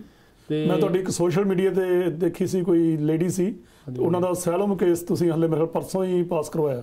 ਪਰਸੋਂ ਸਾਡੀ ਡੇਟ ਸੀਗੀ ਸੈਨ ਫਰਾਂਸਿਸਕੋ। ਹਾਂਜੀ, ਉਹ ਪਾਸ ਹੋ ਗਈ। ਤੇ ਉਹਦੀ ਡੇਟ ਜਿਹੜੀ ਹੈਗੀ ਨਹੀਂ, ਪਰਸੋਂ ਨਹੀਂ ਸੀ, ਇਹ ਮਤਲਬ ਪਿਛਲੇ ਵੀਕ ਸੀਗੀ ਡੇਟ, ਹਫਤਾ ਹੋਇਆ। ਮੈਂ ਦੇਖੀ ਫੋਟੋ ਪਰਸੋਂ, ਮੰਡੇ, ਹਾਂ ਪਰਸੋਂ ਦੀ ਦੇਖੀ ਆ, ਇਹ ਸੀਗੀ ਮੰਡੇ ਡੇਟ, ਪਿਛਲੇ ਮੰਡੇ ਜੀ ਜੀ। ਤੇ ਉਦੋਂ ਡੇਟ ਸੀਗੀ, ਤੇ ਉਹਦੇ ਵਿੱਚ ਉਹਨੇ ਜਿਹੜਾ ਸੀਗਾ ਉਹਦੀ ਇੰਟਰਵਿਊ ਸੀਗੀ ਅਸੈਲਮ ਦੀ ਕੋਰਟ 'ਚ ਜੀ। ਤੇ ਜੱਜ ਜਿਹੜੇ ਹੈਗੇ ਆ ਉਹ ਬਹੁਤ ਘੱਟ ਮਤਲਬ ਉੱਥੇ ਕੇਸ ਸੁਣਦੇ ਆ, ਮਤਲਬ ਵੇਟਿੰਗ ਕਰੀ, ਕਿਸੇ ਨੂੰ ਬਹਿਣ ਨਹੀਂ ਦਿੰਦੇ ਜੀ। ਅੰਦਰ ਜਿਹੜਾ ਹੈਗਾ ਉਹ ਜਿਹੜਾ ਸਰਕਾਰੀ ਵਕੀਲ ਸੀ ਉਹ ਆਇਆ ਹੀ ਨਹੀਂ, ਉਹ ਫੋਨ ਤੇ ਅਪੀਅਰ ਹੋਇਆ। ਇੰਟਰਪ੍ਰੈਟਰ ਕੋਈ ਨਹੀਂ ਆਇਆ ਜੀ, ਉਹ ਵੀ ਫੋਨ ਤੇ ਸੀਗਾ, ਪਰ ਵਕੀਲ ਨਾਲ ਜਾਂਦਾ। ਠੀਕ ਹੈ। ਮੈਂ ਸੀ, ਮੇਰੀ ਕਲਾਇੰਟ ਸੀ ਤੇ ਜੱਜ ਸੀ। ਠੀਕ। ਇੰਟਰਪ੍ਰੈਟਰ ਵੀ ਨਹੀਂ ਜਾਂਦਾ, ਉਹ ਵੀ ਉਹਨਾਂ ਦਾ ਆਪਣਾ, ਉਹ ਫੋਨ ਤੇ ਹੁੰਦਾ ਜੀ। ਇੰਟਰਪ੍ਰੈਟਰ ਦਾ ਕੋਰਟ ਦੇ ਕੇਸਾਂ 'ਚ ਪਹਿਲਾਂ ਵੀ ਨਹੀਂ ਸੀ ਜਾਂਦਾ, ਕੋਰਟ ਦਾ ਆਪਣਾ ਫਿਜ਼ੀਕਲੀ ਆਪ ਆਉਂਦਾ ਸੀ। ਰਾਈਟ। ਪਰ ਐਤਕੀ ਨਾ ਇੰਟਰਪ੍ਰੈਟਰ ਆਇਆ ਨਾ ਸਰਕਾਰੀ ਵਕੀਲ ਆਇਆ, ਉਹ ਫੋਨ ਤੇ ਸੀਗੇ। ਓਕੇ। ਤੇ ਉਹਦੇ ਬਾਅਦ ਇਹ ਹੋਇਆ ਵੀ ਜੇ ਚਾਹੁੰਦਾ ਮੈਂ ਵੀ ਫੋਨ ਵਾਲੀ ਆਪਸ਼ਨ ਲੈ ਸਕਦਾ ਸੀ, ਪਰ ਮੈਂ ਨਹੀਂ ਸੀ ਚਾਹੁੰਦਾ ਵੀ ਕਲਾਇੰਟ ਇਕੱਲਾ ਜਾਵੇ ਉੱਥੇ, ਕਲਾਇੰਟ ਨੂੰ ਤੁਹਾਡੇ ਜਾਣ ਨਾਲ ਹੌਸਲਾ ਹੋ ਜਾਂਦਾ। ਤੇ ਮੈਂ ਇਸ ਕਰਕੇ ਉੱਥੇ ਜਾ ਕੇ ਹੀਅਰਿੰਗ ਕੀਤੀ, 1.5 ਘੰਟਾ ਲੱਗਿਆ 2 ਤੇ ਉਹਦਾ ਕੇਸ ਜਿਹੜਾ ਸੀ ਉਹ ਪਰਮਾਤਮਾ ਦੀ ਕਿਰਪਾ ਨਾਲ ਪਾਸ ਹੋ ਗਿਆ। ਸੋ ਪਾਸ ਹੋਣ ਦੇ ਜਿਹੜੇ ਹੈਗੇ ਕੇਸ ਕਾਫੀ ਪਾਸ ਹੋ ਰਹੇ ਆ, ਕੋਈ ਗੱਲ ਨਹੀਂ ਗੀ। ਪਰ ਇਹ ਆ ਵੀ ਹੀਅਰਿੰਗਾਂ ਘੱਟ ਹੁੰਦੀਆਂ, ਜਿਹੜੇ ਤਾਂ ਮਾਸਟਰ ਹੀਅਰਿੰਗਾਂ ਡੇਟਾਂ ਨੇ ਮਤਲਬ ਕੋਰਟਾਂ ਦੇ ਵਿੱਚ, ਉਹ ਸਾਰੀਆਂ ਅਗਲੇ ਸਾਲ ਦੇ ਪੋਸਟਪੋਨ ਨੇ। ਜਿਹੜੀਆਂ ਫਾਈਨਲ ਇੰਡੀਵਿਜੂਅਲ ਡੇਟਾਂ ਨੇ ਉਹ ਇਹ ਕਰ ਰਹੇ ਨੇ, ਪਰ ਉਹ ਵੀ ਮਤਲਬ ਘੱਟ ਕਰ ਰਹੇ ਅੱਗੇ ਨਾਲੋਂ। ਜੀ ਹਾਂਜੀ ਦੋਸਤੋ, ਜੇ ਤੁਹਾਡੇ ਵਿੱਚੋਂ ਵੀ ਕਿਸੇ ਨੇ ਕੋਈ ਤੁਹਾਡਾ ਰਿਸ਼ਤੇਦਾਰ ਆ ਜਾਂ ਕੋਈ ਵਾਕਫ ਤੁਸੀਂ ਉਹਨਾਂ ਨੂੰ ਅਪਲਾਈ ਕਰਾਉਣਾ ਚਾਹੁੰਦੇ ਹੋ ਪੋਲੀਟੀਕਲ ਅਸਾਈਲਮ, ਖਾਸ ਕਰਕੇ ਜਿਹੜੇ ਜਿਸ ਦੇ ਜਸਪ੍ਰੀਤ ਸਿੰਘ ਹੋਰੀ ਬੜੇ ਸਪੈਸ਼ਲਿਸਟ ਆ, ਹਜ਼ਾਰਾਂ ਕੇਸ ਜਿਹੜੇ ਆ ਉਹ ਇੱਥੇ ਕਰਵਾ ਚੁੱਕੇ ਆ। ਇਹਨਾਂ ਦਾ ਫੋਨ ਨੰਬਰ ਸਾਡੀ ਸਕਰੀਨ ਤੇ ਵੀ ਹੁੰਦਾ, ਟੀਵੀ ਸਕਰੀਨ ਤੇ ਵੀ ਹੁੰਦਾ, ਅਸੀਂ ਦੱਸ ਵੀ ਦਿੰਦੇ ਹਾਂ ਜੀ, 9179154142। ਅਗਲਾ ਸਵਾਲ ਜਿਹੜਾ ਹੈਗਾ ਜੀ ਉਹ ਕਹਿੰਦੇ ਜੀ USA ਦੇ ਸਟੂਡੈਂਟ ਵੀਜ਼ੇ ਬਾਰੇ ਥੋੜਾ ਜਿਹਾ ਸਾਨੂੰ ਅਪਡੇਟ ਕਰ ਦਿਓ। ਦੇਖੋ ਸਟੂਡੈਂਟ ਵੀਜ਼ਾ ਜਿਹੜਾ ਹੈਗਾ USA ਦਾ, ਉਹ ਫਿਲਹਾਲ ਜਿਹੜਾ ਨਵਾਂ ਵੀਜ਼ਾ ਉਹਦਾ ਪ੍ਰੈਜ਼ੀਡੈਂਟ ਟਰੰਪ ਨੇ ਬੈਨ ਲਾਇਆ ਹੋਇਆ ਦਸੰਬਰ ਤੱਕ ਜੀ। H1 ਤੇ ਨਵੇਂ ਤੇ ਬੈਨ ਲਾਇਆ, ਸਟੂਡੈਂਟ ਤੇ ਲਾਇਆ, ਉਹਦੇ ਨਾਲ L ਵੀਜ਼ੇ ਤੇ ਲਾਇਆ, ਤੇ ਜਿਹੜਾ J ਵੀਜ਼ਾ ਇਹਨਾਂ ਤੇ ਉਹਨੇ ਬੈਨ ਲਾਇਆ ਦਸੰਬਰ ਤੱਕ ਜੀ। ਲੇਕਿਨ ਜਿਹੜਾ ਉਸ ਤੋਂ ਇਲਾਵਾ ਜਿਹੜੇ ਬੰਦਿਆਂ ਕੋਲ ਸਟੂਡੈਂਟ ਵੀਜ਼ਾ ਹੈਗਾ ਆਲਰੇਡੀ ਤੇ ਉਹ ਆਏ ਨੇ, ਪੜ੍ਹ ਰਹੇ ਨੇ, ਉਹ ਆਪਣਾ ਜਿਹੜੀਆਂ ਕਲਾਸਾਂ ਕੰਟੀਨਿਊ ਕਰ ਸਕਦੇ। ਇਹਨਾਂ ਨੇ ਕੋਸ਼ਿਸ਼ ਕੀਤੀ ਸੀਗੀ ਕਿ ਜੇ ਇਨ ਪਰਸਨ ਕਲਾਸਾਂ ਨਹੀਂ ਹੋਣਗੀਆਂ ਤਾਂ ਇਹਨਾਂ ਨੂੰ ਵਾਪਸ ਭੇਜੋ, ਪਰ ਉਹਨਾਂ ਨੇ ਕੋਰਟ 'ਚ ਕੇਸ ਕੀਤਾ, ਫਿਰ ਇਹਨਾਂ ਨੇ ਆਪਣੀ ਪੋਜੀਸ਼ਨ ਵਿਡਰਾਅ ਕਰ ਲਈ। ਹੁਣ ਜਿਹੜੇ ਆਨਲਾਈਨ ਕਲਾਸਾਂ ਵੀ ਲੈ ਰਹੇ ਆ ਪਰ ਐਨਰੋਲਡ ਨੇ ਯੂਨੀਵਰਸਿਟੀ ਕਿਸੇ 'ਚ, ਉਹ ਪੜ੍ਹ ਸਕਦੇ ਆ ਜੀ ਜੀ। ਸੋ ਇਹ ਜਿਹੜਾ ਹੈਗਾ ਉਹਨੇ ਮਤਲਬ ਉਹ ਸਟੂਡੈਂਟ ਵੀਜ਼ਾ ਤੇ ਮਤਲਬ ਇੱਥੇ ਰਹਿ ਸਕਦੇ, ਕੋਈ ਪ੍ਰੋਬਲਮ ਨਹੀਂ ਗੀ। ਪਰ ਜਿਹੜੇ ਬੰਦਿਆਂ ਨੇ ਹੁਣ ਆਉਣਾ ਨਵਾਂ, ਜਿਵੇਂ ਕਿਸੇ ਨੇ ਫਰਜ਼ ਕਰੋ ਸਟੂਡੈਂਟ ਵੀਜ਼ਾ ਨਵਾਂ ਅਪਲਾਈ ਕਰਨਾ ਅਗਲੇ ਸਾਲ ਲਈ, ਉਹ ਅਜੇ ਬੰਦ ਆ ਦਸੰਬਰ ਤੱਕ ਜੀ। ਉਹ ਵੀ ਜਿਵੇਂ ਹੁਣ ਜਿਹੜੀ ਇਲੈਕਸ਼ਨ ਦਾ ਆਊਟਕਮ ਆਊਗਾ ਉੱਥੋਂ ਪਤਾ ਲੱਗੂ ਵੀ ਕੀ ਪੋਜੀਸ਼ਨ ਬਣੇਗੀ। ਅਗਲਾ ਸਵਾਲ ਹੈ ਜੀ IR1 ਸਪਾਊਸ ਵੀਜ਼ੇ ਬਾਰੇ ਅਪਡੇਟ ਕੀ ਹੈ? ਦੇਖੋ ਜਿਹੜੀਆਂ ਮਤਲਬ ਕੈਟਾਗਰੀਆਂ ਤੇ ਬੈਨ ਲੱਗਿਆ ਆ, ਉਹ ਕੈਟਾਗਰੀਆਂ ਜਿਹੜੀਆਂ ਹੈਗੀਆਂ ਉਹ ਬੇਸਿਕਲੀ ਹੈਗੀਆਂ ਕਿ US ਸਿਟੀਜ਼ਨ ਦੇ ਮਾਂ-ਬਾਪ, ਭੈਣ ਭਰਾ, 21 ਸਾਲ ਤੋਂ ਉੱਪਰ ਬੱਚੇ, ਅਨਮੈਰਿਡ ਤੇ ਮੈਰਿਡ, ਤੇ ਗ੍ਰੀਨ ਕਾਰਡ ਹੋਲਡਰਾਂ ਦੇ ਜਿਹੜੇ ਸਪਾਊਸਸ ਦੇ ਬੱਚੇ ਜੀ। ਹੁਣ ਜਿਹੜੇ ਗ੍ਰੀਨ ਕਾਰਡ ਹੋਲਡਰ ਨੇ ਵਿਆਹ ਕਰਾਇਆ ਕਿਸੇ ਨਾਲ ਤੇ ਅਪਲਾਈ ਕੀਤਾ ਕੇਸ, ਉਹਦੇ ਬੱਚੇ ਜਿਹੜੇ ਨੇ ਉਹ ਨਹੀਂ ਆ ਸਕਦੇ ਦਸੰਬਰ ਤੱਕ। ਪੇਪਰ ਵਰਕ ਦੀ ਪ੍ਰੋਸੈਸਿੰਗ ਹੋ ਜੂਗੀ ਪਰ ਉੱਥੇ ਇੰਟਰਵਿਊ ਤੇ ਨਹੀਂ ਬੁਲਾਇਆ ਜਾਊਗਾ ਜੀ। ਉਸ ਤੋਂ ਇਲਾਵਾ ਜਿਹੜੇ US ਸਿਟੀਜ਼ਨ ਦੇ ਜਿਹੜੇ ਬੱਚੇ ਨੇ ਉਹਨਾਂ ਦੀ ਕੋਈ ਪ੍ਰੋਬਲਮ ਨਹੀਂ ਹੈਗੀ, ਉਹਨਾਂ ਦੇ ਬੈਨ ਨਹੀਂ ਹੈਗਾ। ਬੈਨ ਇਸ ਕਰਕੇ ਨਹੀਂ ਹੈਗਾ ਵੀ ਪ੍ਰੈਜ਼ੀਡੈਂਟ ਟਰੰਪ ਨਹੀਂ ਸੀ ਚਾਹੁੰਦੇ ਬੈਨ ਲਾਉਣਾ, ਉਹ ਬੈਨ ਇਸ ਕਰਕੇ ਨਹੀਂ ਹੈਗਾ ਕਿ ਜਿਹੜਾ ਸਿਟੀਜ਼ਨ ਹੈ ਉਹਦਾ ਵਿਆਹ ਕਰਾਉਣਾ ਕਨਸਟੀਟਿਊਸ਼ਨਲ ਰਾਈਟ ਆ। ਕਨਸਟੀਟਿਊਸ਼ਨ 'ਚ ਮਤਲਬ ਲਿਖਿਆ ਹੋਇਆ ਅਮਰੀਕਾ ਦੇ ਵਿੱਚ ਕਿ ਸਿਟੀਜ਼ਨ ਜਿਹੜਾ ਉਹਦਾ ਵਿਆਹ ਕਰਾਉਣਾ ਤੇ ਆਪਣੀ ਵਾਈਫ ਨੂੰ ਜਾਂ ਹਸਬੈਂਡ ਨੂੰ ਮੰਗਾਉਣਾ ਇੱਕ ਰਾਈਟ ਆ ਉਹਦਾ। ਉਹ ਰਾਈਟ ਕੋਈ ਪ੍ਰੈਜ਼ੀਡੈਂਟ ਟੇਕ ਅਵੇ ਨਹੀਂ ਕਰ ਸਕਦਾ। ਜਿਵੇਂ ਕੋਈ ਪ੍ਰੈਜ਼ੀਡੈਂਟ ਜਿਵੇਂ ਇੱਥੇ ਵੋਟ ਪਾਉਣ ਦਾ ਰਾਈਟ ਆ, ਉਹ ਇਹ ਨਹੀਂ ਕਹਿ ਸਕਦਾ ਵੋਟਾਂ ਕੈਂਸਲ ਜੀ, ਉਹ ਨਹੀਂ ਲੈ ਸਕਦਾ। ਸੋ ਇਸ ਕਰਕੇ ਉਹ ਕਨਸਟੀਟਿਊਸ਼ਨ ਦੇ ਵਿੱਚ ਹੋਣ ਕਰਕੇ ਜਿਹੜਾ US ਸਿਟੀਜ਼ਨ ਅਪਲਾਈ ਕਰਦਾ ਕਿਸੇ ਦਾ, ਉਹ ਕੈਟਾਗਰੀ ਤੇ ਕੋਈ ਬੈਨ ਨਹੀਂਗਾ, ਉਹ ਫਸਟ ਪ੍ਰੈਫਰੈਂਸ ਕੈਟਾਗਰੀ ਆ। ਤੇ ਪਲੱਸ ਜੇ 21 ਸਾਲ ਤੋਂ ਘੱਟ ਬੱਚੇ ਉਹ ਵੀ ਆ ਜਾਂਦੇ ਨੇ, ਉੱਥੇ ਪ੍ਰੋਸੈਸਿੰਗ ਟਾਈਮ ਆ। ਹੁਣ ਪ੍ਰੋਸੈਸਿੰਗ ਟਾਈਮ ਦੀ ਪ੍ਰੋਬਲਮ ਇਹ ਆ ਰਹੀ ਆ ਕਿ ਜਿਹੜੀਆਂ ਐਮਬੈਸੀਆਂ ਨੇ ਖਾਸ ਕਰਕੇ ਇੰਡੀਆ ਦੀਆਂ, ਉੱਥੇ ਕੋਵਿਡ ਜ਼ਿਆਦਾ ਹੋਣ ਕਰਕੇ ਉੱਥੇ ਉਹ ਇੰਟਰਵਿਊਜ਼ ਨਹੀਂ ਦੇ ਰਹੀਆਂ, ਜੇ ਇੰਟਰਵਿਊਜ਼ ਆਈਆਂ ਨੇ ਕੈਂਸਲ ਕਰ ਰਹੀਆਂ ਨੇ। ਸੋ ਇਸ ਕਰਕੇ ਇਹਨਾਂ ਨੂੰ ਚਾਹੀਦਾ ਵੀ ਐਮਬੈਸੀ ਨਾਲ ਤਾਲਮੇਲ ਕਰਨ, ਈਮੇਲ ਕਰਨ, ਉੱਥੋਂ ਪਤਾ ਕਰਨ। ਪਰ ਹੋ ਸਕਦਾ ਕਿ ਕੋਵਿਡ ਕਰਕੇ ਜੇ ਇੰਟਰਵਿਊ ਮਹੀਨਾ 2 ਮਹੀਨੇ ਨਾ ਆਵੇ। ਅਗਲਾ ਸਵਾਲ ਹੈ ਜੀ, ਹਸਬੈਂਡ ਜਿਹੜੇ ਹੈਗੇ ਆ ਉਹ ਗ੍ਰੀਨ ਕਾਰਡ ਹੋਲਡਰ, ਫਰਵਰੀ 2020 ਚ ਅਪਰੂਵਲ ਹੋ ਗਈ ਸੀ ਉਹਨਾਂ ਦੀ ਤੇ ਇੰਟਰਵਿਊ ਨਹੀਂ ਆਈ, ਕੀ ਕਰਨਾ ਚਾਹੀਦਾ? ਦੇਖੋ ਇਹਦੇ ਬਾਰੇ ਆਪਾਂ ਗੱਲ ਕਰਕੇ ਹੁਣ ਹਟੇ ਆ ਵੀ ਜਿਹੜੀ ਇਹ ਕੈਟਾਗਰੀ ਆ, ਇਹ ਕੈਟਾਗਰੀ ਤੇ ਬੈਨ ਲਾਇਆ ਹੋਇਆ ਪ੍ਰੈਜ਼ੀਡੈਂਟ ਟਰੰਪ ਨੇ। ਸੋ ਇਸ ਕਰਕੇ ਜੇ ਇੰਟਰਵਿਊ ਨਹੀਂ ਆਈ ਤਾਂ ਉਹਨੂੰ ਵੇਟ ਕਰਨੀ ਪੈਣੀ ਹੈ ਦਸੰਬਰ ਤੱਕ, ਉਸ ਤੋਂ ਬਾਅਦ ਪਤਾ ਲੱਗੇਗਾ। ਠੀਕ ਆ। ਹਸਬੈਂਡ ਸਿਟੀਜ਼ਨ ਆ ਜੀ। ਅਗਲੇ ਸਵਾਲ 'ਚ ਉਹ ਕਹਿ ਰਹੇ ਆ ਜੀ, ਉਹਨਾਂ ਮੇਰੇ ਤੇ ਮੇਰੀ ਬੇਟੀ ਲਈ ਅਪਲਾਈ ਕੀਤਾ, ਅਪ੍ਰੈਲ 'ਚ ਇੰਟਰਵਿਊ ਡਿਊ ਸੀ ਪਰ ਲੋਕਡਾਊਨ ਕਰਕੇ ਇੰਟਰਵਿਊ ਲੈਟਰ ਨਹੀਂ ਆਈ, ਕੀ ਤੁਸੀਂ ਕੁਝ ਕਰ ਸਕਦੇ ਹੋ? ਇਹਨਾਂ ਨੂੰ ਨੰਬਰ ਵੀ ਦੇ ਦੇਣਾ ਜੀ ਮੈਂ। ਹਾਂ, ਇਹਨਾਂ ਨੂੰ ਮੇਰਾ ਨੰਬਰ ਦੇ ਦਿਓ, ਇਹ ਮੇਰੇ ਨਾਲ, ਕਿਉਂਕਿ ਮੈਂ ਉਹਦੇ ਬਾਰੇ ਪਤਾ ਕਰਾਂਗੇ ਵੀ ਕਿਉਂ ਨਹੀਂ ਆਈ ਜਾਂ ਕੀ ਕੋਈ ਮਤਲਬ ਪੇਪਰ ਵਰਕ ਨਾ ਮਿਸਿੰਗ ਹੋਵੇ। ਇਹ ਮੈਨੂੰ ਕਾਲ ਕਰਨ 9179154142 ਤੇ ਜੇ ਬੰਦ ਆ ਤਾਂ ਉਹਦੇ ਤੇ ਟੈਕਸਟ ਕਰ ਦੇਣ ਜਾਂ ਮੈਨੂੰ ਈਮੇਲ ਕਰ ਦੇਣ jpsinghattorney@gmail ਤੇ ਆਪਣਾ ਸਾਰਾ ਪੇਪਰ ਵਰਕ ਮੈਨੂੰ ਭੇਜਣ। ਉਹ ਦੇਖ ਕੇ ਮੈਂ ਸਟੱਡੀ ਕਰਕੇ ਇਹਨਾਂ ਨੂੰ ਦੱਸ ਸਕਦਾ ਵੀ ਕੀ ਪ੍ਰੋਬਲਮ ਜੀ। ਅਗਲਾ ਸਵਾਲ ਕੈਨੇਡਾ ਤੋਂ, ਕੀ ਕੈਨੇਡਾ ਤੋਂ ਰਜਿਸਟਰਡ ਨਰਸ ਕਿਸੇ ਤਰੀਕੇ ਨਾਲ USA ਲਈ ਵਰਕ ਆਥੋਰਾਈਜੇਸ਼ਨ ਲਈ ਅਪਲਾਈ ਕਰ ਸਕਦੇ ਆ? ਦੇਖੋ ਇਸ ਤਰ੍ਹਾਂ ਆ ਵੀ ਅਮਰੀਕਾ ਦੇ ਵਿੱਚ ਲਾਇਸੈਂਸਿੰਗ ਵਾਸਤੇ ਇੱਕ ਤਾਂ ਉਹਦੀ ਜਿਹੜੀ ਐਜੂਕੇਸ਼ਨ ਕੁਆਲੀਫਿਕੇਸ਼ਨ ਹੋਣੀ ਚਾਹੀਦੀ ਆ, ਇੱਕ ਐਗਜ਼ਾਮ ਦੇਣਾ ਪੈਂਦਾ NCLEX। ਜੇ ਉਹ ਐਗਜ਼ਾਮ ਇੱਥੇ ਜਿਹੜਾ ਹੈਗਾ ਨਰਸਿੰਗ ਦਾ ਉਹ ਪਾਸ ਕਰਦੇ ਆ ਤੇ ਇੱਕ ਉਹਨਾਂ ਕੋਲੇ ਇੱਥੇ ਲੀਗਲ ਆਥੋਰਾਈਜੇਸ਼ਨ ਹੋਣੀ ਚਾਹੀਦੀ ਕੰਮ ਕਰਨ ਦੀ, ਜਿਵੇਂ ਵਰਕ ਪਰਮਿਟ ਹੋਵੇ ਜਾਂ H1 ਕੀਤਾ ਹੋਵੇ ਕਿਸੇ ਨੇ। H1 ਦਾ ਹਾਲ ਤਾਂ ਆਪਾਂ ਦੱਸਿਆ ਹੀ ਆ ਜੀ। ਸੋ ਇਸ ਕਰਕੇ ਜਿੰਨੀ ਦੇਰ ਉਹ ਐਗਜ਼ਾਮ ਨਹੀਂ ਪਾਸ ਕਰਦੇ ਤੇ ਉਸ ਤੋਂ ਬਾਅਦ ਉਹਨਾਂ ਨੂੰ ਕੋਈ ਬੰਦਾ ਜਿਹੜਾ ਹੈਗਾ ਕੋਈ ਹਸਪੀਟਲ ਜਾਂ ਕੋਈ ਡਾਕਟਰ ਜਾਂ ਕੋਈ ਨਰਸਿੰਗ ਹੋਮ ਨਹੀਂ ਹਾਇਰ ਕਰਦਾ ਤੇ ਫਿਰ H1 ਨਹੀਂ ਦਵਾਉਂਦਾ, ਉਨੀ ਦੇਰ ਉਹ ਇੱਥੇ ਕੰਮ ਨਹੀਂ ਕਰ ਸਕਦਾ। ਇੱਕੋ ਇੱਕ ਤਰੀਕਾ ਉਹੀ ਹੈ ਜੀ। ਠੀਕ ਹੈ। ਅਗਲਾ ਸਵਾਲ ਹੈ ਜੀ, ਉਹਨਾਂ ਨੇ ਅੰਗਰੇਜ਼ੀ 'ਚ ਲਿਖਿਆ, I applied for my daughter over 21 years of age as LPR. Now I become citizen and my case was approved as F1 and sent to NVC. As per latest visa bulletin, F2B cases are processed ahead of F1 at NVC. Can I approach USCIS to revert my case back to F2B? ਦੇਖੋ revert normally ਉਹ ਕਰਦੇ ਨਹੀਂ, ਪਰ ਉਹਨਾਂ ਨੂੰ ਕੋਈ ਮਤਲਬ ਉੱਤੇ ਜਿਹੜਾ ਹੈਗਾ ਉਹਨਾਂ ਨੂੰ ਈਮੇਲ ਕਰਕੇ ਦੇਖ ਲੈਣ ਜਾਂ ਲੈਟਰ ਲਿਖ ਕੇ ਦੇਖ ਲੈਣ, ਉਹ 'ਚ ਕੋਈ ਹਰਜ ਨਹੀਂ ਜੀ।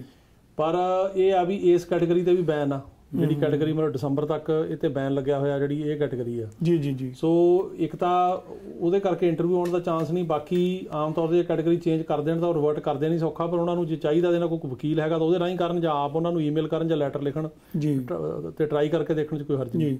ਅਗਲਾ ਸਵਾਲ ਹੈ ਜੀ ਸਟੂਡੈਂਟ ਵੀਜ਼ੇ ਬਾਰੇ, ਕੀ F1 ਸਟੱਡੀ ਵੀਜ਼ਾ ਹੁਣ ਅਪਲਾਈ ਕੀਤਾ ਜਾ ਸਕਦਾ? ਦੇਖੋ ਜੀ, ਜਿਹੜਾ F1 ਵੀਜ਼ਾ ਆ ਉਹ ਬੇਸਿਕਲੀ ਜਿਹੜੇ ਬੰਦਿਆਂ ਕੋਲ ਹੈਗਾ ਆਲਰੇਡੀ ਤੇ ਇੱਥੇ ਪੜ੍ਹ ਰਹੇ ਨੇ, ਉਹ ਬੰਦੇ ਆਪਣਾ ਐਕਸਟੈਂਡ ਕਰਾ ਸਕਦੇ ਆ ਜਾਂ ਉਹਨੂੰ ਕੰਟੀਨਿਊ ਕਰ ਸਕਦੇ ਆ। ਪਰ ਜੇ ਕਿਸੇ ਨੇ ਨਵਾਂ ਅਪਲਾਈ ਕਰਨਾ ਜਿਹੜਾ ਸਟੂਡੈਂਟ ਵੀਜ਼ਾ ਆ, ਉਹ ਹੁਣ ਇਸ ਟਾਈਮ ਨਹੀਂ ਹੋ ਸਕਦਾ। ਉਹ ਵੀਜ਼ਾ ਜਿਹੜਾ ਹੈਗਾ ਉਹ ਦਸੰਬਰ ਤੱਕ ਪ੍ਰੈਜ਼ੀਡੈਂਟ ਟਰੰਪ ਨੇ ਬੈਨ ਲਾਇਆ ਹੋਇਆ ਜੀ ਜੀ ਜੀ। ਅਗਲਾ ਤੁਹਾਡੇ ਕੋਲੋਂ ਪਰਸਨਲ ਹੈਲਪ ਲੈਣਾ ਚਾਹੁੰਦੇ ਆ। I have wife and children citizenship of USA and I need waiver, can you help me? ਹਾਂ, ਵੇਵਰ ਕਰ ਸਕਦੇ ਆ, ਕਿਉਂਕਿ ਜੇ ਫਰਜ਼ ਕਰੋ ਮਤਲਬ ਕਿਸੇ ਨੇ ਅਪਲਾਈ ਕੀਤਾ ਆ ਤਾਂ ਉੱਥੋਂ ਮਤਲਬ 601 ਵੇਵਰ ਹੋ ਜਾਂਦਾ। ਉਹਦੇ ਵਾਸਤੇ ਮੇਰੇ ਨੰਬਰ ਜਿਹੜਾ ਹੈਗਾ 9179154142 ਇਹ 'ਤੇ ਫੋਨ ਕਰ ਲੈਣ, ਤੇ ਜਾਂ ਮੈਨੂੰ ਟੈਕਸਟ ਕਰ ਦੇਣ ਤੇ ਜਾਂ ਮੈਨੂੰ ਈਮੇਲ ਕਰ ਦੇਣ jpsinghattorney@gmail ਤੇ ਇਹਨਾਂ ਨੂੰ ਮੈਂ ਸਾਰੀ ਸਿਚੁਏਸ਼ਨ ਜਿਹੜੀ ਹੈਗੀ ਸਮਝ ਕੇ ਤੇ ਪ੍ਰੋਪਰ ਤਰੀਕੇ ਨਾਲ ਗਾਈਡ ਕਰ ਦੂੰਗਾ। ਅਗਲਾ ਹੈਗਾ ਜੀ ਸਵਾਲ, F4 ਵੀਜ਼ਾ 2006 ਅਕਤੂਬਰ ਦਾ ਹੈ, ਕੀ ਬਣੂ? ਦੇਖੋ ਜੀ, ਇਹ ਜਿਹੜੀ ਮਤਲਬ ਭਰਾ ਭੈਣ ਦੀ ਕੈਟੇਗਰੀ ਆ, ਇਹ ਤੇ ਜਦੋਂ ਮਤਲਬ ਪ੍ਰੈਜ਼ੀਡੈਂਟ ਟਰੰਪ ਨੇ ਬੈਨ ਲਾਇਆ, April 'ਚ ਲਾਇਆ, ਪਹਿਲਾਂ ਜੂਨ ਤੱਕ, ਫਿਰ ਜੂਨ ਤੋਂ ਦਸੰਬਰ ਤੱਕ, ਉਦੋਂ ਇਸ ਕੈਟੇਗਰੀ ਦੇ ਵਿੱਚ ਰੰਧਾਵਾ ਸਾਹਿਬ 2005 ਚੱਲਦਾ ਸੀ, ਤੋਂ ਅਜੇ ਤਾਂ 5 ਨਹੀਂ ਮੁੱਕਿਆ ਜੀ, ਤੇ ਉਦੋਂ ਬਾਅਦ 6 ਆਉਣਾ, ਈਵਨ ਕੁਝ ਕੇਸ 2004 ਦੇ ਵੀ ਆ ਰਹੇ ਆ। ਹਾਂ, ਪਰ 5 ਤਾਂ ਜਿਹੜਾ ਚੱਲਦਾ ਸੀ, 4 ਤਾਂ ਉਹ ਆ ਨਾ ਜਿਹਦੇ ਪੇਪਰ ਵਗੈਰਾ ਰਹਿ ਗਏ ਪੂਰੇ ਨਹੀਂ ਹੋਏ, ਪਰ 5 ਤਾਂ ਆਲਰੇਡੀ ਚੱਲਦਾ ਸੀਗਾ ਜੀ।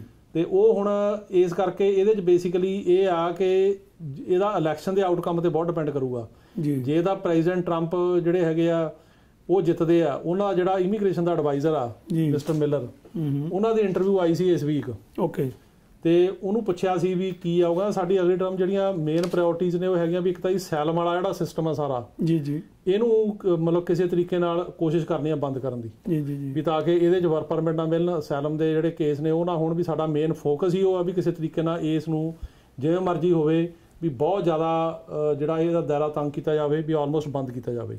ਇੱਕੋ ਕਹਿ ਰਿਹਾ ਸੀ ਜਿਹੜਾ ਐਗਜ਼ੈਕਟਿਵ ਆਰਡਰ ਆ ਉਹ ਵੀ ਸੰਭਾਵਨਾ ਹੈਗੀ ਆ ਕਿ ਜਿਹੜੀਆਂ ਇਹ ਫੈਮਿਲੀ ਇਮੀਗ੍ਰੇਸ਼ਨ ਦੀਆਂ ਕੈਟੇਗਰੀ ਜਿਵੇਂ F4 ਆ, ਵੀ ਇਹ ਅਸੀਂ ਹੋਰ 3-4 ਸਾਲ ਇਦਾਂ ਜਾਰੀ ਰੱਖੀਏ ਬੰਦ ਹੀ। ਸੋ ਜੇ ਪ੍ਰੈਜ਼ੀਡੈਂਟ ਟਰੰਪ ਜਿੱਤਿਆ, ਉਹਨਾਂ ਜਿਹੜਾ ਇਮੀਗ੍ਰੇਸ਼ਨ ਦਾ ਸਲਾਹਕਾਰ ਹੀ ਇਹ ਕਹਿ ਰਿਹਾ ਵੀ ਅਸੀਂ ਖੁੱਲ੍ਹਣ ਨਹੀਂ ਦੇਣਾ, ਤੇ ਇਹਦੇ 'ਚ ਇਹ ਲੱਗਦਾ ਕਿ ਜੇ ਹੁਣ ਉਹ 3-4 ਸਾਲ ਐਗਜ਼ੈਕਟਿਵ ਆਰਡਰ ਕਰਕੇ ਇਹਨੂੰ ਬੰਦ ਕਰੀ ਗਏ, ਤਾਂ ਜੇ 2005 ਹੀ 4 ਸਾਲ 'ਚ ਲੰਘ ਗਏ ਤਾਂ ਜਿਨ੍ਹਾਂ ਨੇ 10-12 'ਚ ਕੀਤਾ ਤਾਂ ਵਾਰੀ ਨਹੀਂ ਹੋਣੀ। ਇਸ ਕਰਕੇ ਇਹ ਇਲੈਕਸ਼ਨ ਦਾ ਆਊਟਕਮ ਜਿਹੜਾ ਡਿਪੈਂਡ ਕਰੂਗਾ। ਉੱਧਰੋਂ ਜਿਹੜਾ ਪ੍ਰੈਜ਼ੀਡੈਂਟ ਬਾਈਡਨ ਜਿਹੜੇ ਹੈਗੇ ਆ, ਵਾਈਸ ਪ੍ਰੈਜ਼ੀਡੈਂਟ ਬਾਈਡਨ, ਉਹਨਾਂ ਨੇ ਕਿਹਾ ਵੀ ਮੈਂ ਜਦੋਂ ਬਣ ਗਿਆ ਪਹਿਲੇ ਦਿਨ ਮੈਂ ਜਿਹੜੇ ਇਹਨਾਂ ਨੇ ਐਗਜ਼ੈਕਟਿਵ ਆਰਡਰ ਕੀਤੇ ਨੇ ਸਾਰੇ ਫੈਮਿਲੀ ਇਮੀਗ੍ਰੇਸ਼ਨ ਦੇ, ਉਹ ਸਾਰੇ ਖਤਮ ਕਰ ਦੂੰਗਾ ਤੇ ਦੁਬਾਰਾ ਇਹਨੂੰ ਸਟ੍ਰੀਮਲਾਈਨ ਕਰਾਂਗੇ। ਅਗਲਾ ਸਵਾਲ ਹੈ ਜੀ ਅਸਾਈਲਮ ਬਾਰੇ, ਫੇਰ ਦੁਬਾਰਾ ਅਸਾਈਲਮ ਇੰਟਰਵਿਊ ਆਫਿਸ ਕੋਲ ਤੇ ਡਿਸੀਜਨ ਕਦੋਂ ਤੱਕ ਦੇ ਦਿੰਦੇ ਆ? ਦੇਖੋ, ਅਸਾਈਲਮ ਜਿਹੜੀ ਇੰਟਰਵਿਊ ਵਾਲੇ ਜਿਹੜੇ ਅਸਾਈਲਮ ਆਫਿਸ ਵਾਲੇ ਆ, ਉਹ 'ਚ ਕੋਈ ਲਿਮਿਟ ਨਹੀਂ ਹੁੰਦੀ ਡਿਸੀਜਨ ਦੇਣ ਦੀ। ਆਮ ਤੌਰ ਤੇ ਤਾਂ ਲਾਅ ਹੈਗਾ ਕਿ ਉਹਨਾਂ ਨੇ 14 ਡੇਜ਼ ਦੇ ਬਾਅਦ ਕਿ ਉਹ ਕਹਿੰਦੇ ਨੇ ਵੀ ਆਫਟਰ 14 ਡੇਜ਼ ਡਿਸੀਜਨ ਲੈ ਜੀ, ਪਰ ਕਈ ਕੇਸਾਂ ਦੇ ਵਿੱਚ ਉਹ ਇਹ ਕਹਿੰਦੇ ਨੇ ਵੀ ਤੁਹਾਨੂੰ ਮੇਲ ਕਰਾਂਗੇ ਅਸੀਂ ਡਿਸੀਜਨ, ਵੀ ਆਉਣ ਦੀ ਲੋੜ ਨਹੀਂ। ਖਾਸ ਕਰਕੇ ਅੱਜ ਕੱਲ੍ਹ ਕੋਵਿਡ ਕਰਕੇ ਉਹ ਇਹ ਕਹਿ ਰਹੇ ਨੇ ਵੀ ਤੁਹਾਨੂੰ ਮੇਲ ਆਊਗੀ। ਜਿਹੜੀ ਉਹ ਮੇਲ ਆਉਂਦੀ ਆ, ਉਹ ਮੇਲ ਜਿਹੜੀ ਹੈਗੀ 14 ਦਿਨ ਬਾਅਦ ਵੀ ਆ ਸਕਦੀ ਆ, 4 ਮਹੀਨੇ ਬਾਅਦ ਵੀ ਆ ਸਕਦੀ ਆ, 2 ਮਹੀਨੇ ਬਾਅਦ ਵੀ ਆ ਸਕਦੀ ਆ, ਉਹਦਾ ਕੋਈ ਟਾਈਮ ਨਹੀਂ ਹੈਗਾ। So it may take any time between 14 days ਤੋਂ ਜਿਹੜਾ ਹੈਗਾ 2 ਮੰਥਸ 3 ਮੰਥਸ, ਤੇ ਉਹ ਦੋ ਹੀ ਗੱਲਾਂ ਹੁੰਦੀਆਂ ਵੀ ਜਾਂ ਤਾਂ ਕੇਸ ਨੂੰ ਅਪਰੂਵ ਕਰਦੇ ਆ ਤੇ ਜਾਂ ਉਹਨੂੰ ਰੈਫਰ ਕਰ ਦਿੰਦੇ ਕੋਰਟ। ਜੀ ਜੀ ਜੀ ਹਾਂਜੀ। ਇੰਡੀਆ ਤੋਂ ਜੀ ਫਿਰ ਇੱਕ ਸਵਾਲ ਹੋਰ, B1 B2 ਵੀਜ਼ਾ ਲਈ ਮੁੰਬਈ US ਅੰਬੈਸੀ 'ਚ ਫੀਸ ਸਾਡੀ ਜਿਹੜੀ ਆ ਉਹ ਜਮ੍ਹਾਂ ਹੋ ਚੁੱਕੀ ਆ, ਪਰ ਕਦੇ ਉਹਨਾਂ ਨੇ ਅੱਜ ਤੱਕ ਇੰਟਰਵਿਊ ਤੇ ਨਹੀਂ ਮਿਲਾਇਆ। ਉਹ ਕੋਵਿਡ ਕਰਕੇ ਆ, B1 B2 ਵੀਜ਼ੇ ਤੇ ਤਾਂ ਨਹੀਂ ਕੋਈ ਬੈਨ ਹੈਗਾ ਵੈਸੇ, ਪਰ ਇਹ ਆ ਵੀ ਮਤਲਬ ਕੋਵਿਡ ਕਰਕੇ ਉਹ ਜਿਹੜੀਆਂ ਨਾਨ ਅਸੈਂਸ਼ੀਅਲ ਸਰਵਿਸਿਜ਼ ਨਹੀਂ ਕਰ ਰਹੇ, ਤੇ ਇਸ ਕਰਕੇ ਮੈਨੂੰ ਲੱਗਦਾ ਨਹੀਂ ਵੀ ਅਜੇ ਆਉਂਦੇ ਦਿਨਾਂ ਦੇ ਵਿੱਚ ਵੀ ਕੋਈ ਮਤਲਬ ਹੋਵੇ ਸੰਭਾਵਨਾ ਇਹਨਾਂ ਦੀ ਇੰਟਰਵਿਊ ਆਉਣ ਦੀ। ਜੀ ਜੀ, ਪਰ ਟਰਾਈ ਕਰਦੇ ਰਹਿਣਾ ਚਾਹੀਦਾ ਇਹਨਾਂ ਨੂੰ, ਉਹਨਾਂ ਨੂੰ ਈਮੇਲ ਕਰਨ ਜਾਂ ਪਤਾ ਕਰਦੇ ਰਹਿਣਾ। ਅਗਲਾ ਸਵਾਲ, ਮੇਰਾ ਅਸੈਲਮ ਕੇਸ 12 ਅਗਸਤ ਨੂੰ ਰਿਸੀਵਡ ਹੋਇਆ ਸੀ। ਸਾਨੂੰ ਪਤਾ ਹੈ ਕਿ 1 ਸਾਲ ਵਰਕ ਪਰਮਿਟ ਨਹੀਂ ਮਿਲਦਾ। ਅਸੀਂ CASA ਜਾਂ AASCR ਔਰਗ ਨੂੰ ਕਿਵੇਂ ਅਪਲਾਈ ਕਰ ਸਕਦੇ ਹਾਂ? ਦੇਖੋ ਜਿਹੜੇ ਇਹਨਾਂ ਨੇ 25 ਅਗਸਤ ਨੂੰ ਜਿਹੜੇ ਵਰਕ ਪਰਮਿਟ ਦੇ ਰੂਲ ਨੇ ਸੈਲਮ ਵਾਲਿਆਂ ਦੇ ਉਹ ਚੇਂਜ ਕੀਤੇ ਆ। ਅੱਛਾ ਜੀ। ਉਹਦੇ 'ਚ ਇੱਕ ਤਾਂ ਇਹ ਕੀਤਾ ਵੀ ਜਿਹੜਾ ਜਿਵੇਂ ਫਸਟ ਟਾਈਮ ਜਿਹੜਾ ਸੈਲਮ ਵਾਲਾ ਉਹਦਾ ਜਿਹੜਾ 6 ਮਹੀਨੇ ਦਾ ਰੂਲ ਆ, ਪਹਿਲਾਂ ਦਾ ਜਿਹੜਾ ਉਹ 6 ਮਹੀਨੇ ਦਾ ਰੂਲ ਇਹੀ ਗਲਤ ਆ ਜੀ। ਕਿਉਂਕਿ ਜਿਹੜੇ ਇੱਕ ਬੰਦੇ ਨੇ ਕੇਸ ਲਾ ਲਿਆ, ਤੁਸੀਂ ਉਹਨੂੰ ਰਹਿਣ ਦਾ ਇੱਥੇ ਕਹਿਤਾ ਵੀ ਰਹਿ ਸਕਦਾ, ਉਹ 6 ਮਹੀਨੇ ਕਿਉਂ ਨਹੀਂ ਕੰਮ ਕਰ ਸਕਦਾ? ਉਹ ਕਿੱਥੋਂ ਕਰੂਗਾ? ਇਹਦਾ ਮਤਲਬ ਇਹ ਆ ਕਿ ਉਹ ਬੰਦਾ ਜਿਹੜਾ ਕੰਮ ਕਰੂਗਾ ਲੁਕ ਛਿਪ ਕੇ ਕਰੂਗਾ, ਉਹ ਟੈਕਸ ਨਹੀਂ ਪੇ ਕਰੂਗਾ, ਤੇ ਉਹ ਇੱਕ ਆਪਾਂ ਇਦਾਂ ਦੀ ਵਰਕ ਫੋਰਸ ਪੈਦਾ ਕਰ ਰਹੇ ਆ ਜਿਹੜੀ ਕਿ ਅਨਅਕਾਊਂਟਡ ਫੋਰ ਆ ਜੀ। ਇਹ ਸਿੱਧਾ ਹੀ ਇਸ ਲਾ ਦਾ ਇਹ ਇੰਪਲੀਕੇਸ਼ਨ ਆ, ਕਿਉਂਕਿ ਇੱਥੇ ਕੋਈ ਬੰਦਾ ਵੀ ਅਮਰੀਕਾ 'ਚ ਹੈ ਨਹੀਂ ਜਿਹੜਾ ਬੰਦਾ ਕਿ ਬਾਹਰੋਂ ਆਇਆ ਤੇ ਉਹ 6 ਮਹੀਨੇ ਕੰਮ ਨਹੀਂ ਕਰਦਾ ਜੀ। ਅੱਛਾ, ਇਹਨਾਂ ਨੇ ਵਧਾ ਤੇ 6 ਮਹੀਨੇ ਤੋਂ ਕਰਤਾ ਸਾਲ ਦਾ, ਵੀ 1 ਸਾਲ ਤੱਕ ਉਹਨੂੰ ਵਰਕ ਪਰਮਿਟ ਮਿਲੂ। ਹੁਣ ਜੇ ਸਾਲ ਤੱਕ ਵਰਕ ਪਰਮਿਟ ਨਹੀਂ ਮਿਲੂਗਾ ਪਰ ਉਹ ਰਹਿ ਸਕਦਾ, ਆਪਣਾ ਕੇਸ ਲੜ ਸਕਦਾ। ਹੁਣ ਤੁਸੀਂ ਇਹ ਦੱਸੋ ਵੀ ਕਿਹੜਾ ਬੰਦਾ ਜਿਹੜਾ ਅਮਰੀਕਾ ਦੇ ਵਿੱਚ ਉਧਰੋਂ ਮਤਲਬ ਕਰਜ਼ਾ ਚੱਕ ਕੇ ਜਾਂ ਪੈਸੇ ਚੱਕ ਕੇ ਆਇਆ ਤਾਂ ਉਹ ਸਾਲ ਤੱਕ ਕੰਮ ਨਾ ਕਰੇ? ਇਹ ਪੋਸੀਬਿਲਿਟੀ ਹੈ ਨਹੀਂ। ਸੋ ਇਸ ਕਰਕੇ ਇਹ ਜ਼ਰੂਰ ਹੋਊਗਾ ਵੀ ਉਹ ਬੰਦਾ ਵਿਚਾਰਾ ਉਹੋ ਜਿਹੇ ਕੰਮ ਕਰਨ ਲਈ ਮਜਬੂਰ ਹੋਊਗਾ ਜਿੱਥੇ ਉਹਨੂੰ ਮਤਲਬ ਪੈਸੇ ਘੱਟ ਮਿਲਣਗੇ ਜਾਂ ਐਕਸਪਲੋਇਟ ਹੋਊਗਾ ਜਾਂ ਜ਼ਿਆਦਾ ਘੰਟੇ ਲਾਊ, ਪਰ ਕੰਮ ਤਾਂ ਉਹ ਕਿਸੇ ਨਾ ਕਿਸੇ ਤਰੀਕੇ ਨਾਲ ਕਰੂਗਾ ਹੀ, ਜੋ ਕਿ ਗਲਤ ਆ। ਸੋ ਲੀਗਲੀ ਗਵਰਨਮੈਂਟ ਨੂੰ ਟੈਕਸ ਘੱਟ ਮਿਲੂਗਾ। ਹਾਂ, ਵਰਕ ਪਰਮਿਟ ਤੋਂ ਬਿਨਾਂ ਕੰਮ ਜਿਹੜਾ ਹੈਗਾ ਉਹ ਆਥੋਰਾਈਜ਼ ਨਹੀਂ ਹੈਗਾ, ਨਹੀਂ ਆਥੋਰਾਈਜ਼ ਨਾ ਹੀ ਕਰਨਾ ਚਾਹੀਦਾ, ਨੁਕਸਾਨ ਹੀ ਆਦਾ ਨਾ ਹੀ ਕਰਨਾ ਚਾਹੀਦਾ। ਪਰ ਸਵਾਲ ਇਹ ਹੈਗਾ ਵੀ ਜਦੋਂ ਹੁਣ ਸਿਸਟਮ ਹੀ ਇਦਾਂ ਦਾ ਹੈਗਾ, ਬੰਦੇ ਕੀ ਕਰਨ? ਰਹਿਣ ਲਈ ਤਾਂ ਗੁਜ਼ਾਰਾ। ਇਹਨੂੰ ਚੈਲੰਜ ਕੀਤਾ ਗਿਆ ਉਧਰ ਈਸਟ ਕੋਸਟ ਦੇ ਉੱਤੇ ਇੱਕ ਡਿਸਟ੍ਰਿਕਟ ਕੋਰਟ ਦੇ ਵਿੱਚ ਜੀ। ਉਹ ਕੁਝ ਆਰਗੇਨਾਈਜੇਸ਼ਨ ਨੇ ਕੀਤਾ ਜਿਨ੍ਹਾਂ ਵਿੱਚ CSA ਹੈਗੀ ਆ, SAP ਇਦਾਂ ਦੀਆਂ, ਤੇ ਉਹ ਉਹਨਾਂ ਨੂੰ ਜਿਹੜੀ ਇੰਜੰਕਸ਼ਨ ਹੈਗੀ ਆ ਉਹ ਮਤਲਬ ਕੋਰਟ ਨੇ ਦਿੱਤੀ ਕਿ ਕੇਸ ਚੱਲਦੇ ਦੇ ਵਿੱਚ ਵੀ ਜਿਹੜੇ ਇਹਨਾਂ ਦੇ ਮੈਂਬਰ ਨੇ ਉਹ 6 ਮਹੀਨੇ ਬਾਅਦ ਕਰ ਸਕਦੇ ਆ। ਸੋ ਇਹਦੇ ਵਿੱਚ ਬੇਸਿਕਲੀ ਜਿਹੜੇ ਉਹਦੇ ਮੈਂਬਰ ਹੋਣਗੇ ਉਹ ਕਰ ਸਕਦੇ ਆ। ਬਾਕੀ ਮੇਰੇ ਨਾਲ ਡਿਟੇਲ ਦੇ ਵਿੱਚ ਜਿਹੜਾ ਪ੍ਰੋਸੈਸ ਵਾਸਤੇ ਮੈਨੂੰ ਇਹ ਫੋਨ ਕਰ ਲੈਣ ਮੇਰੇ ਸੈੱਲ ਤੇ 9179154142 ਜਾਂ ਈਮੇਲ ਕਰ ਲੈਣ ਤੇ ਉੱਤੇ ਮੈਂ ਫਿਰ ਇਹਨਾਂ ਨੂੰ ਡਿਟੇਲ 'ਚ ਦੱਸ ਦੂੰਗਾ ਜੀ। ਇੱਕ ਪੁੱਛ ਰਿਹਾ ਜੀ ਨੇ ASAP ਜਾਂ CASA ਦੀ ਮੈਂਬਰਸ਼ਿਪ ਕਿਵੇਂ ਲੈ ਸਕਦੇ ਆ? ਉਹਦੇ ਬਾਰੇ ਦੇਖੋ ਉਹਨਾਂ ਨਾਲ ਸੰਪਰਕ ਕਰਨਾ ਪੈਂਦਾ, ਲੰਬਾ ਚੌੜਾ ਪ੍ਰੋਸੈਸ ਆ ਤੇ ਵਕੀਲ ਦੇ ਥਰੂ ਹੁੰਦੀ ਹੈ ਕਿ ਸਿੱਧੀ ਕਰ ਸਕਦੇ ਹੋ? ਨਹੀਂ, ਇਹ ਮਤਲਬ ਬੈਟਰ ਤਾਂ ਹੈਗਾ ਵਕੀਲ ਥਰੂ ਕਰਨ, ਕਿਉਂਕਿ ਫਾਰਮ ਭਰਨੇ ਪੈਂਦੇ ਆ ਜੀ, ਉਹਨਾਂ ਦੀ ਇਨਫੋਰਮੇਸ਼ਨ ਹੁੰਦੀ ਆ ਵੀ ਕੋਈ ਮਿਸਟੇਕ ਨਾ ਹੋਵੇ। ਲੇਕਿਨ ਇਹਦੇ ਬਾਰੇ ਵੀ ਮੈਨੂੰ ਜੇ ਫੋਨ ਕਰਨਾ ਤਾਂ ਉਹ ਮਤਲਬ ਮੈਨੂੰ ਕੰਟੈਕਟ ਕਰ ਲੈਣ, ਮੈਂ ਇਹਨਾਂ ਨੂੰ ਜਿਹੜਾ ਹੈ ਦੱਸ ਦੂੰ ਵੀ ਕਿੱਦਾਂ ਕਰਨੀ ਹੈ ਜੀ। F2B ਅਪਲਾਈ ਕੀਤਾ ਸੀ, ਓਵਰ 21 ਅਪਰੂਵ ਹੋ ਗਿਆ, ਕਿੰਨਾ ਟਾਈਮ ਲੱਗ ਸਕਦਾ? ਇਸ ਕੈਟਾਗਰੀ ਤੇ ਵੀ ਬੈਨ ਹੈ ਜੀ ਪ੍ਰੈਜ਼ੀਡੈਂਟ ਟਰੰਪ ਦੁਆਰਾ, ਕਿਉਂਕਿ ਜਿਹੜੀ ਓਵਰ 21 ਦੀਆਂ ਕੈਟਾਗਰੀਆਂ ਨੇ, ਚਾਹੇ ਉਹ ਗ੍ਰੀਨ ਕਾਰਡ ਹੋਲਡਰ ਨੇ ਅਪਲਾਈ ਕੀਤਾ ਜਾਂ ਸਿਟੀਜ਼ਨ ਨੇ ਕੀਤਾ ਓਵਰ 21, ਉਹ ਤੇ ਬੈਨ ਆ ਤੇ ਇਹ ਤੇ ਹੁਣ ਜਦੋਂ ਬੈਨ ਖੁੱਲੂਗਾ, ਜੇ ਖੁੱਲਿਆ ਦਸੰਬਰ ਤੋਂ ਬਾਅਦ, ਤੇ ਫਿਰ ਉਹ ਤੇ ਆਪਾਂ ਦੱਸ ਸਕਦੇ ਹਾਂ, ਅਜੇ ਕੁਝ ਨਹੀਂ ਕਹਿ ਸਕਦੇ ਜੀ। ਅਗਲਾ ਸਵਾਲ ਹੈ ਜੀ, ਟੂਰਿਸਟ ਵੀਜ਼ਾ ਕਦੋਂ ਓਪਨ ਹੋਣਾ? ਟੂਰਿਸਟ ਵੀਜ਼ਾ ਤਾਂ ਵੈਸੇ ਓਪਨ ਹੀ ਆ, ਉਹ ਤੇ ਕੋਈ ਬੈਨ ਨਹੀਂ ਲਾਇਆ ਹੋਇਆ ਮਤਲਬ ਸਰਕਾਰ ਨੇ, ਲੇਕਿਨ ਅੰਬੈਸੀਆਂ ਕੋਵਿਡ ਕਰਕੇ ਇੰਟਰਵਿਊ ਨਹੀਂ ਦੇ ਰਹੀਆਂ ਜੀ। ਸੋ ਇਸ ਕਰਕੇ ਇਹ ਅੰਬੈਸੀ ਨੂੰ ਟਰਾਈ ਕਰਕੇ ਦੇਣ, ਮਤਲਬ ਜਿਹੜਾ ਦੇਖਣ ਜੇ ਇੰਟਰਵਿਊ ਡੇਟ ਮਿਲਦੀ ਹੈ ਤਾਂ ਕਰ ਸਕਦੇ। ਰਾਈਟ। ਅਸੈਲਮ ਬਾਰੇ ਇੱਕ ਹੋਰ ਸਵਾਲ ਹੈ ਜੀ ਕਿ ਅਸੈਲਮ ਅਸੈਲਮ ਕੇਸ ਹੋ ਰਹੇ ਆ ਤੇ ਕੋਈ ਸਖਤੀ ਤਾਂ ਨਹੀਂ ਕੀਤੀ ਟਰੰਪ ਨੇ?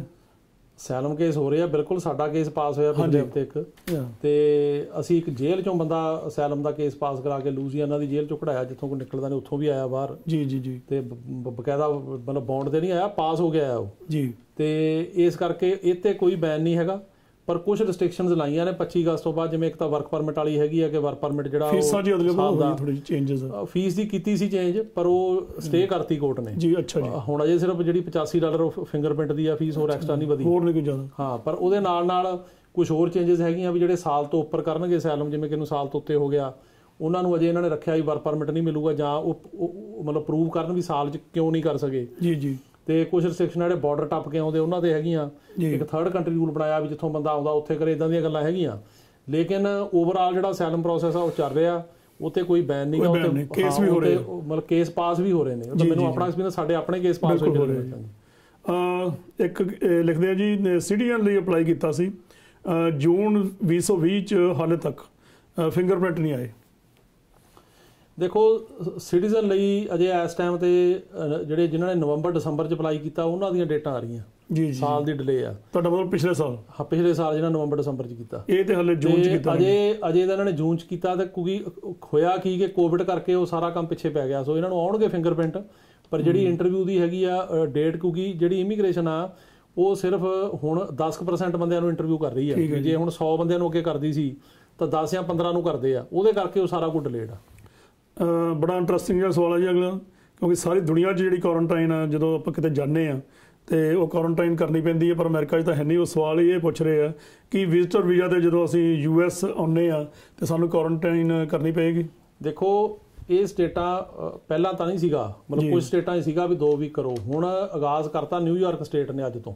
ਅੱਛਾ, ਅੱਜ ਤੋਂ ਉਹਨੂੰ ਫੋਲੋ ਕਰਨਗੇ ਹੁਣ ਬਾਕੀ ਸਟੇਟਾਂ ਵਾਲੇ। ਉਹ ਇਹ ਕੀਤਾ ਨਿਊਯਾਰਕ ਨੇ ਕਿ ਜਿਹਨੇ ਵੀ ਨਿਊਯਾਰਕ ਐਂਟਰ ਹੋਣਾ ਉਹ ਕੋਵਿਡ ਟੈਸਟ ਕਰਾਵੇ ਤਾਂ ਉਹਦੀ ਰਿਪੋਰਟ ਜਾਣੀ ਕਿ ਨੈਗੇਟਿਵ ਚਾਹੀਦੀ ਹੈ 3 ਦਿਨ ਦੇ ਵਿੱਚ ਪਹਿਲਾਂ ਜੀ। ਵੀ ਜੇ ਫਰਜ਼ ਕਰੋ ਕਿਸੇ ਨੇ ਪਹੁੰਚਣ ਤੋਂ 3 ਦਿਨ, ਜਿਵੇਂ ਫਰਜ਼ ਕਰੋ ਕਿਸੇ ਨੇ ਹੁਣ ਅੱਜ ਜਿਵੇਂ ਸੰਡੇ ਆ, ਜੇ ਹੁਣ ਬੁੱਧਵਾਰ ਨੂੰ ਫਲਾਈ ਕਰਨਾ ਤਾਂ ਕੱਲ ਨੂੰ ਕਰਾਵੇ ਕੋਵਿਡ ਟੈਸਟ ਮੰਡੇ ਨੂੰ, ਤੇ ਉਹ ਫਿਰ ਟੈਸਟ ਲੈ ਕੇ ਉੱਥੇ ਕਰੇ ਜੀ, ਤੇ ਉੱਥੇ ਜਾ ਕੇ ਫਿਰ ਕਰਾਵੇ। ਯਾਨੀ ਇਹ ਜਿਹੜਾ ਕੋਵਿਡ ਟੈਸਟ ਜਿੱਥੋਂ ਉਸ ਬੰਦੇ ਨੇ ਆਉਣਾ ਪੈਸੇਂਜਰ ਨੇ ਆਉਣਾ ਉੱਥੋਂ ਹੀ ਕਰਾ ਕੇ ਆਵੇ, ਉੱਥੋਂ ਕਰਾ ਕੇ ਆਪਣੀ ਕੰਟਰੀ ਤੋਂ, ਫਿਰ ਉੱਥੇ ਜਾ ਕੇ ਫੇਰ ਕਰਾਵੇ ਜੀ ਜੀ ਜੀ ਜੀ। ਤੇ ਜੇ ਉਹ ਨੈਗੇਟਿਵ ਆਉਂਦਾ ਤਾਂ ਫਿਰ ਤਾਂ ਹੈਗਾ ਠੀਕ, ਜੇ ਨਹੀਂ ਆਉਂਦਾ ਨੈਗੇਟਿਵ ਤਾਂ 2 ਹਫ਼ਤੇ ਦੀ ਕੁਆਰੰਟਾਈਨ ਆ ਪੱਕਾ।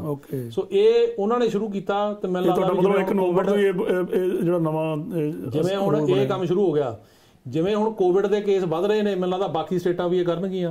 ਉਹਦੇ ਨਾਲ ਜਿਹੜੇ ਬਾਹਰੋਂ ਆਉਂਦੇ ਨੇ ਇੰਡੀਆ ਤੋਂ ਖਾਸ ਕਰਕੇ ਜਾਂ ਹੋਰਾਂ ਸਟੇਟ, ਉਹਨਾਂ ਤੇ ਵੀ ਇਹੀ ਫੋਲੋ ਹੋਊਗਾ। ਉਹਨਾਂ ਨੂੰ ਕੋਵਿਡ ਟੈਸਟ ਜਿਹੜਾ ਉੱਥੋਂ ਕਰਾ ਕੇ ਆਉਣਾ ਪਊ, ਇੱਥੇ ਆ ਕੇ ਫੇਰ ਕਰਾਉਣਾ ਪਊ।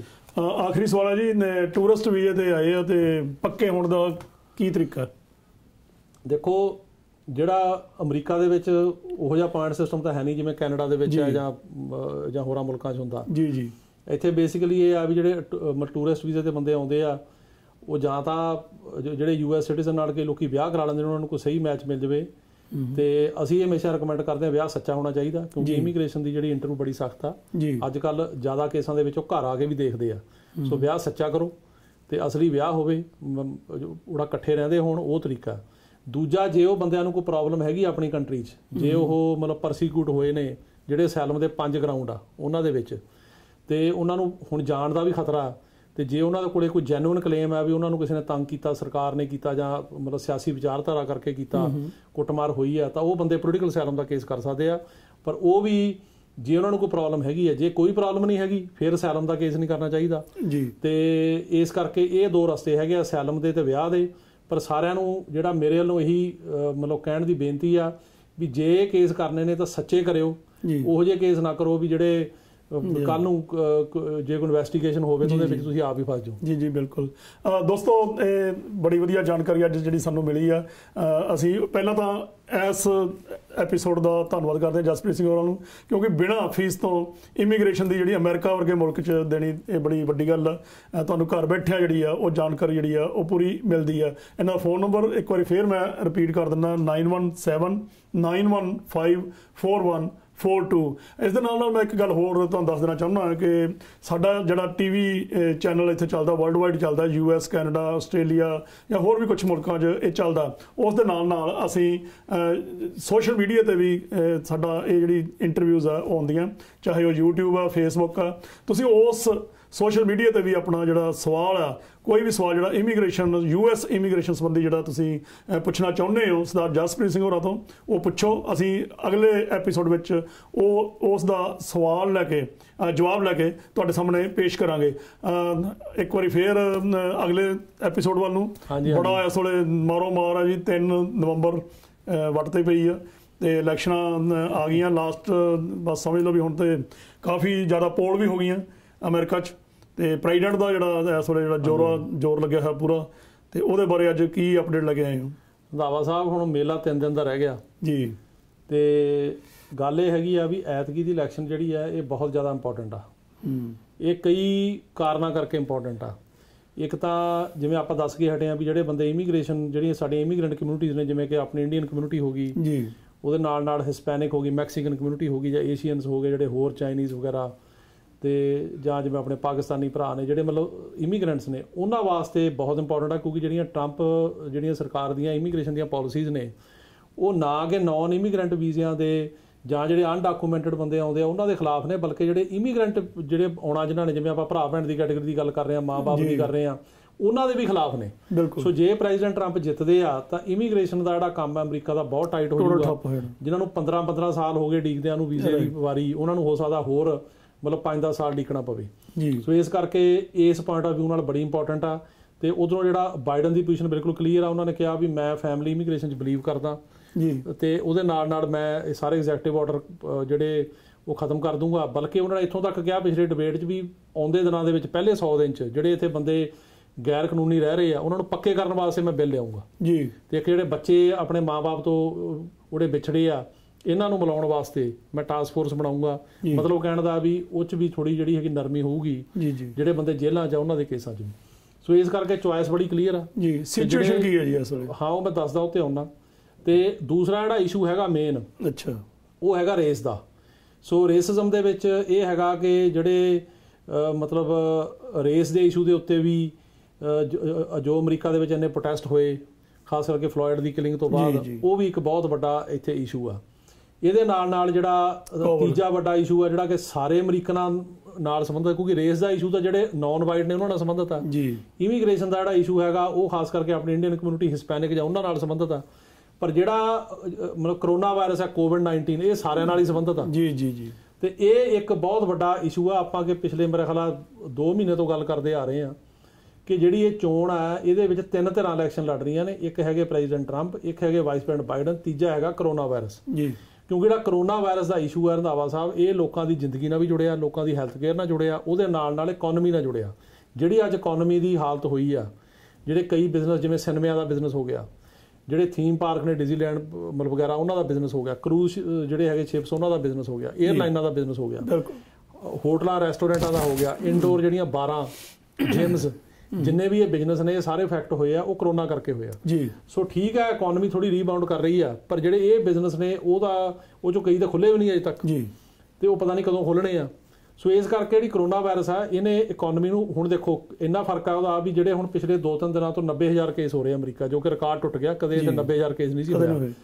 ਉਹ ਹੋਣ ਦੇ ਨਾਲ ਜਿਹੜੀ ਇਹਨਾਂ ਦੀ ਸਟਾਕ ਮਾਰਕੀਟ ਆ ਉਹ ਫਰਾਈਡੇ ਨੂੰ ਬਿਲਕੁਲ ਗਿਰ ਗਈ ਜੀ, ਠੀਕ ਹੈ ਨਾ, ਉਹ 'ਚ ਬਹੁਤ ਵੱਡਾ ਨੁਕਸਾਨ ਹੋਇਆ। ਸੋ ਜਿਹੜਾ ਜਿਉਂ ਇਹ ਕੋਵਿਡ ਵੱਧਦਾ, ਜਿਹੜਾ ਬਿਜ਼ਨਸ ਆ ਉਹਨੂੰ ਅਸਰ ਪੈਂਦਾ ਸਿੱਧਾ ਇਹਦਾ। ਸੋ ਇਹ ਇੱਕ ਬਹੁਤ ਵੱਡਾ ਇਸ਼ੂ ਆ। ਸੋ ਇਹ ਸਾਰੇ ਇਸ਼ੂ ਐਤਕੀ ਜਿਹੜਾ ਮੈਂ ਤਾਂ ਗੱਲ ਕਰ ਰਿਹਾ ਵੀ ਜਿਹੜਾ ਅਮਰੀਕਨ ਇਲੈਕਟੋਰੇਟ ਆ ਜਿਹਨੇ ਵੋਟਾਂ ਪਾਉਣੀਆਂ ਉਹਦੇ ਦਿਮਾਗ 'ਚ ਨੇ ਜੀ, ਠੀਕ ਹੈ ਜੀ। ਸੋ ਇਸ ਕਰਕੇ ਇਹ ਇਲੈਕਸ਼ਨ ਇਹਨਾਂ ਇਸ਼ੂਜ਼ ਕਰਕੇ ਬਹੁਤ ਇੰਪੋਰਟੈਂਟ ਆ। ਇਸੇ ਕਰਕੇ ਹੀ ਬਹੁਤ ਜ਼ਿਆਦਾ ਜਿਹੜੀ ਅਰਲੀ ਪੋਲਿੰਗ ਹੋ ਰਹੀ ਆ। ਹੁਣ ਟੈਕਸਸ ਸਟੇਟ ਦੇ ਵਿੱਚ 19 ਵੋਟ ਪੈ ਚੁੱਕੀ ਜਿੰਨੀ ਪਿਛਲੀ ਵਾਰੀ ਸਾਰੀ ਪਈ ਸੀ। ਹੁਣ ਹਰੇਕ ਸਟੇਟ ਦੇ ਵਿੱਚ ਹੀ ਜਿਨ੍ਹਾਂ ਨੇ ਅਰਲੀ ਪੋਲਿੰਗ ਖੋਲ੍ਹੀ ਆ, ਚਾਹੇ ਮੇਲ ਇਨ ਹੋਈ ਆ, ਉਹ ਰਿਕਾਰਡ ਟੁੱਟੇ ਨੇ। ਇੰਨੀ ਕਦੇ ਅਰਲੀ ਪੋਲਿੰਗ ਅੱਜ ਤੱਕ ਅਮਰੀਕਾ ਦੇ ਵਿੱਚ ਨਹੀਂ ਸੀ ਹੋਈ। ਲੋਕੀ ਹਫ਼ਤਾ 10-10 ਦਿਨ ਪਹਿਲਾਂ ਵੀ ਇਲੈਕਸ਼ਨ ਤੋਂ 5-5 ਦਿਨ ਪਹਿਲਾਂ ਵੀ ਮੀਂਹ 'ਚ ਜਾਂ ਤੁਸੀਂ ਕਹਿ ਲਓ ਵੀ ਮਤਲਬ ਠੰਡ ਦੇ ਵਿੱਚ ਲਾਈਨਾਂ 'ਚ ਖੜੇ ਨੇ, 2-2 4-4 ਘੰਟੇ ਖੜ ਕੇ ਲੋਕਾਂ ਨੇ ਵੋਟ ਪਾਈ ਆ। ਜਿਹੜੀ ਮੇਲ ਆ, ਅੱਗੇ ਲੋਕ ਆਏ ਸੀ ਵੀ ਚਲੋ ਵੋਟ ਤੋਂ 1 ਦਿਨ ਪਹਿਲਾਂ ਪਾ ਦਾਂਗੇ, ਉਦੋਂ ਪਾ ਦਾਂਗੇ। ਹੁਣ ਲੋਕੀ ਜਿਹੜੇ ਨੇ ਉਹਨਾਂ ਨੇ ਮੇਕ ਸ਼ੋਰ ਕੀਤਾ ਵੀ 2 ਵੀਕ ਪਹਿਲਾਂ ਪਾਓ ਵੀ ਪਹੁੰਚ ਜਾਵੇ। ਕਈਆਂ ਨੇ ਤਾਂ ਆਪਣੀ ਜਿਹੜੀ ਵੋਟ ਟਰੈਕ ਵੀ ਕੀਤੀ ਆ, ਪਹੁੰਚ ਵੀ ਗਈ ਉੱਥੇ। ਸੋ ਇਸ ਕਰਕੇ ਇੱਥੋਂ ਤੱਕ ਲੋਕਾਂ ਦੇ ਵਿੱਚ ਕਿਉਰਿਓਸਿਟੀ ਆ। ਹੁਣ ਇਹ ਇਹਨਾਂ ਇਸ਼ੂਜ਼ ਕਰਕੇ ਆ। ਸੋ ਇਹਦੇ 'ਚ ਜਿਹੜਾ ਇਸ ਟਾਈਮ ਤੇ ਜਿਹੜੀ ਗੱਲ ਉਹੀ ਆ ਜਿਹੜੀਆਂ ਬੈਟਲ ਗਰਾਊਂਡ ਸਟੇਟਾਂ ਨੇ। ਕੁਛ ਤਾਂ ਸਟੇਟਾਂ ਨੇ ਜਿਹੜੀਆਂ ਕਿ ਪੱਕੀਆਂ ਡੈਮੋਕ੍ਰੈਟਿਕ ਨੇ, ਕੁਛ ਉਹ ਸਟੇਟਾਂ ਜਿਹੜੀਆਂ ਪੱਕੀਆਂ ਰਿਪਬਲਿਕਨ ਨੇ ਜੀ। ਤੇ ਉਹ ਸਟੇਟਾਂ ਨੇ ਤਾਂ ਉਧਰ ਪੈਣਾ ਜਿਹੜੀਆਂ ਲਾਸਟ ਟਾਈਮ ਸਟੇਟਾਂ ਹਿਲਰੀ ਕਲਿੰਟਨ ਨੂੰ ਪਈਆਂ ਸੀਗੀਆਂ, ਉਹ ਸਾਰੀਆਂ ਤਕਰੀਬਨ ਇਸ ਟਾਈਮ ਵੀ ਜੋ ਬਾਈਡਨ ਵੱਲ ਨੇ। ਤੇ ਜਿਹੜੀਆਂ ਲਾਸਟ ਟਾਈਮ ਟਰੰਪ ਸਾਹਿਬ ਨੂੰ ਪਈਆਂ ਸੀ, ਰੌਲਾ ਉਹਨਾਂ ਸਟੇਟਾਂ ਦਾ। ਉਹਨਾਂ ਦੇ ਵਿੱਚ 2 ਕਿਸਮ ਦੀਆਂ ਸਟੇਟਾਂ ਨੇ। ਇੱਕ ਤਾਂ ਨੇ ਪੱਕੀਆਂ ਰਿਪਬਲਿਕਨ ਜਿਹੜੀਆਂ ਉਹਨਾਂ ਨੂੰ ਪੈਣਗੀਆਂ, ਦੂਜੀਆਂ ਉਹ ਸਟੇਟਾਂ ਨੇ ਜਿਹੜੀਆਂ ਵਿੱਚ ਵਿਚਾਲੇ ਵਾਲੀਆਂ ਨੇ, ਜਿਹਨੂੰ ਆਪਾਂ ਕਹਿੰਦੇ ਬੈਟਲ ਗਰਾਊਂਡ ਸਟੇਟ ਜੀ। ਸੋ ਐਤਕੀ ਅੱਗੇ ਉਹ 4-5 ਜਾਂ 6 ਸਟੇਟਾਂ ਹੁੰਦੀਆਂ ਸੀ, ਐਤਕੀ ਵੱਧ ਕੇ ਉਹ ਬਣ ਗਈਆਂ 10 ਜੀ। ਤੇ ਉਹਨਾਂ ਸਟੇਟਾਂ ਦੇ ਵਿੱਚ ਸਾਰਾ ਮੁਕਾਬਲਾ ਵੀ ਉਹ ਸਟੇਟਾਂ ਕਿੱਧਰ ਜਾਣੀਆਂ। ਹੁਣ ਉਹਨਾਂ ਦੇ ਵਿੱਚ ਜਿਹੜੀਆਂ ਮੇਨ ਪ੍ਰਮੁੱਖ ਸਟੇਟਾਂ ਨੇ, ਉਹ ਇੱਕ ਹੈਗੀ ਪੈਨਸਿਲਵੇਨੀਆ ਜੀ, ਦੂਜੀ ਹੈਗੀ ਆ ਵਿਸਕੌਨਸਿਨ, ਤੀਜੀ ਹੈਗੀ ਮਿਸ਼ੀਗਨ। ਇਹ 3 ਸਟੇਟਾਂ ਡੈਮੋਕ੍ਰੈਟਿਕ ਹੁੰਦੀਆਂ ਸੀ ਜਿਨ੍ਹਾਂ ਨੂੰ ਕਿ ਲਾਸਟ ਟਾਈਮ ਟਰੰਪ ਸਾਹਿਬ ਨੇ ਜਿੱਤਿਆ ਜੀ। ਉਹਦੇ ਨਾਲ ਹੈਗੀ ਫਲੋਰੀਡਾ, ਫਿਰ ਹੈਗੀ ਓਹਾਇਓ, ਫਿਰ ਹੈਗੀ ਆ ਨਾਰਥ ਕੈਰੋਲਾਈਨਾ, ਫਿਰ ਹੈਗੀ ਆ ਆਇਓਵਾ ਜੀ, ਫਿਰ ਹੈਗੀ ਨਵਾਡਾ, ਫਿਰ ਹੈਗੀ ਆ ਐਰੀਜ਼ੋਨਾ ਜਿਹੜੀ ਹੈਗੀ ਮਤਲਬ ਐਰੀਜ਼ੋਨਾ ਦੇ ਫੀਨਿਕਸ ਆ ਜੀ, ਫਿਰ ਹੈਗੀ ਆ ਟੈਕਸਸ ਤੇ ਜਾਰਜੀਆ। ਇਹ ਜਿਹੜੀਆਂ ਸਟੇਟਾਂ ਨੇ, ਇਹਨਾਂ ਜੋ ਹੈਰਾਨੀ ਜਿਹੜੀ ਜ਼ਿਆਦਾ ਉਹ ਜਿਹੜੀਆਂ ਅਖੀਰਲੀਆਂ ਮੈਂ 3 ਸਟੇਟਾਂ ਸੀ ਉਹਨਾਂ ਕਰਕੇ ਆ। ਉਹ ਹੈਗੀ ਆ ਟੈਕਸਸ, ਜਾਰਜੀਆ ਤੇ ਐਰੀਜ਼ੋਨਾ। ਇਹ ਪੱਕੀਆਂ ਰਿਪਬਲਿਕਨ ਸਟੇਟਾਂ ਸੀ, ਸਿੱਕੇ ਬੰਦ, ਜਿਵੇਂ ਕੈਲੀਫੋਰਨੀਆ ਡੈਮੋਕ੍ਰੈਟਿਕ ਆ। ਇਹ ਐਤਕੀ ਜਿਹੜੀਆਂ ਨੇ ਉਹ ਬੈਟਲ ਗਰਾਊਂਡ ਬਣ ਗਈਆਂ, ਟਾਸ ਅਪ ਸਟੇਟਸ ਹੋ ਗਈਆਂ। ਹੁਣ ਇਹਨਾਂ ਦੇ ਵਿੱਚੋਂ ਮੈਜੋਰਟੀ ਜਿਹੜਾ ਜਿੱਤਦਾ ਉਹ ਅਮਰੀਕਾ ਦਾ ਅਗਲਾ ਰਾਸ਼ਟਰਪਤੀ ਬਣੂਗਾ। ਹੁਣ ਜਿਹੜੀ ਜਿਹੜੀ ਪੋਲਿੰਗ ਹੋ ਰਹੀ ਅੱਡ-ਅੱਡ ਪੋਲਿੰਗ ਤੇ ਇੰਟਰਸਟਿੰਗ ਗੱਲ ਇਹ ਆ ਵੀ ਦੋਨੇ ਪਾਰਟੀਆਂ ਯਕੀਨ ਨਹੀਂ ਕਰ ਰਹੀਆਂ। ਓਕੇ, ਨਾ ਤਾਂ ਡੈਮੋਕ੍ਰੈਟਿਕ ਪਾਰਟੀ ਇਹ ਕਹਿ ਰਹੀ ਆ ਵੀ ਅਸੀਂ ਜਿਹੜਾ ਪੋਲਿੰਗ 'ਚ ਅੱਗੇ ਆ ਤਾਂ ਬੜੀ ਖੁਸ਼ੀ ਆ, ਨਾ ਹੀ ਰਿਪਬਲਿਕਨ ਉਹਨੂੰ ਮੰਨ ਰਹੇ, ਉਹ ਕਹਿੰਦੇ ਪੋਲਿੰਗ ਗਲਤ ਆ। ਸੋ ਲੇਕਿਨ ਜਿਹੜੀ ਪੋਲਿੰਗ ਆ, ਜਿਹੜੇ ਪੋਲਸਟਰ ਨੇ ਉਹ ਵੀ ਐਤਕੀ ਬਹੁਤ ਜ਼ਿਆਦਾ ਧਿਆਨ ਨਾਲ ਫੂਕ ਕੇ ਪੈਰ ਧਰਦੇ ਆ ਜੀ। ਸੋ ਜਿਹੜੀ ਹੁਣ ਦੀ ਪੋਜੀਸ਼ਨ ਇਹ ਬਣੀ ਹੋਈ ਆ ਇਲੈਕਸ਼ਨ ਤੋਂ 2 ਦਿਨ ਪਹਿਲਾਂ ਦੀ, ਕਿ ਜਿਹੜੀਆਂ ਇਹ ਸਟੇਟਾਂ ਹੈਗੀਆਂ ਵਿਸਕੌਨਸਿਨ, ਮਿਸ਼ੀਗਨ ਤੇ ਜਿਹੜੀ ਹੈਗੀ ਆ ਐਰੀਜ਼ੋਨਾ ਜੀ ਤੇ ਨਾਰਥ ਕੈਰੋਲਾਈਨਾ, ਤੇ ਇਹਨਾਂ ਸਟੇਟਾਂ ਦੇ ਵਿੱਚ ਤਾਂ ਇਸ ਟਾਈਮ ਤੇ ਜਿਹੜਾ ਲਗਭਗ ਉਹ ਕਹਿੰਦੇ ਨੇ ਵੀ ਪੱਕਾ ਹੀ ਆ ਕਿ ਬਾਈਡਨ ਜਿੱਤਣਗੇ ਜੀ। ਜਿਹੜੀਆਂ ਹੈਗੀਆਂ ਜਿਹੜੀ ਪੈਨਸਿਲਵੇਨੀਆ ਤੇ ਫਲੋਰੀਡਾ, ਉੱਥੇ ਕਾਂਟੇ ਦੀ ਟੱਕਰ ਆ, ਮਤਲਬ ਉੱਥੇ ਲੀਨ ਬਾਈਡਨ ਆ, ਮਤਲਬ ਹੋ ਸਕਦਾ ਬਾਈਡਨ ਜਿੱਤਣ, ਪਰ ਬਹੁਤ ਸਖਤ ਮੁਕਾਬਲਾ ਉੱਥੇ। ਤਾਂ ਹੀ ਹੁਣ ਦੋਨੇ ਕੰਪੇਨਾਂ ਦਾ ਜ਼ੋਰ ਲੱਗਿਆ ਹੋਇਆ ਬਾਰ-ਬਾਰ। ਹੁਣ ਬਾਈਡਨ ਅੱਜ ਤੇ ਕੱਲ ਦੋਨੇ ਦਿਨ ਮਤਲਬ ਪੈਨਸਿਲਵੇਨੀਆ 'ਚ ਹੋਣਗੇ ਤੇ ਉਧਰੋਂ ਜਿਹੜੇ ਹੈਗੇ ਆ ਆਪਣੇ ਫਾਰਮਰ ਪ੍ਰੈਜ਼ੀਡੈਂਟ ਓਬਾਮਾ ਉਹ ਵੀ ਗਏ ਨੇ ਪਹਿਲਾਂ ਫਲੋਰੀਡਾ ਤੇ ਕੱਲ ਉਹ ਮਤਲਬ ਮਿਸ਼ੀਗਨ ਗਏ ਆ ਬਾਈਡਨ ਦੇ ਨਾਲ, ਹੁਣ ਕੱਲ ਉਹਨੇ ਫੇਰ ਫਲੋਰੀਡਾ ਜਾਣਾ। ਉਧਰੋਂ ਪ੍ਰੈਜ਼ੀਡੈਂਟ ਟਰੰਪ ਜਾ ਕੇ ਆਏ ਨੇ ਪੈਨਸਿਲਵੇਨੀਆ, ਅੱਜ ਉਹ ਮਿਸ਼ੀਗਨ ਨੇ, ਉਹ ਵੀ ਫਲੋਰੀਡਾ। ਸੋ ਇਹ ਜਿਹੜੀਆਂ ਲੈ ਦੇ ਕੇ 2 ਸਟੇਟਾਂ ਨੇ ਪੈਨਸਿਲਵੇਨੀਆ ਤੇ ਫਲੋਰੀਡਾ, ਜ਼ੋਰ ਉਧਰ ਲੱਗਿਆ ਇਹਨਾਂ ਦੇ ਵਿੱਚ। ਮਤਲਬ ਉਹ ਇਸ ਕਰਕੇ ਆ ਜੀ ਕਿ ਜਿਹੜਾ ਹੈਗਾ ਮਤਲਬ ਪ੍ਰੈਜ਼ੀਡੈਂਟ ਟਰੰਪ, ਉਹਨਾਂ ਵਾਸਤੇ ਫਲੋਰੀਡਾ ਜਿੱਤਣੀ ਬੜੀ ਇੰਪੋਰਟੈਂਟ। ਜੇ ਪ੍ਰੈਜ਼ੀਡੈਂਟ ਟਰੰਪ ਫਲੋਰੀਡਾ ਨਹੀਂ ਜਿੱਤਦੇ ਤਾਂ ਉਹ ਸਾਰੇ ਜਿਹੜੇ ਬੰਦੇ ਇਹਨੂੰ ਜਾਣਦੇ ਨੇ ਪੋਲਿਟਿਕਸ ਨੂੰ, ਉਹਨਾਂ ਨੂੰ ਲੱਗਦਾ ਵੀ ਇਹਨਾਂ ਦੀ ਇਲੈਕਸ਼ਨ ਜਿਹੜੀ ਹੈਗੀ ਆ ਉਹ ਓਵਰ ਆ। ਓਕੇ, ਜੇ ਉਧਰੋਂ ਜੋ ਬਾਈਡਨ ਪੈਨਸਿਲਵੇਨੀਆ ਨਹੀਂ ਜਿੱਤਦੇ ਤਾਂ ਉਹ ਵੀ ਹਾਰ ਸਕਦੇ ਆ। ਓਕੇ, ਸੋ ਜੋ ਬਾਈਡਨ ਵਾਸਤੇ ਪੈਨਸਿਲਵੇਨੀਆ ਤੇ ਪ੍ਰੈਜ਼ੀਡੈਂਟ ਟਰੰਪ ਲਈ ਫਲੋਰੀਡਾ, ਇਹ ਮਸਟ ਵਿਨ ਸਟੇਟਾਂ ਆ।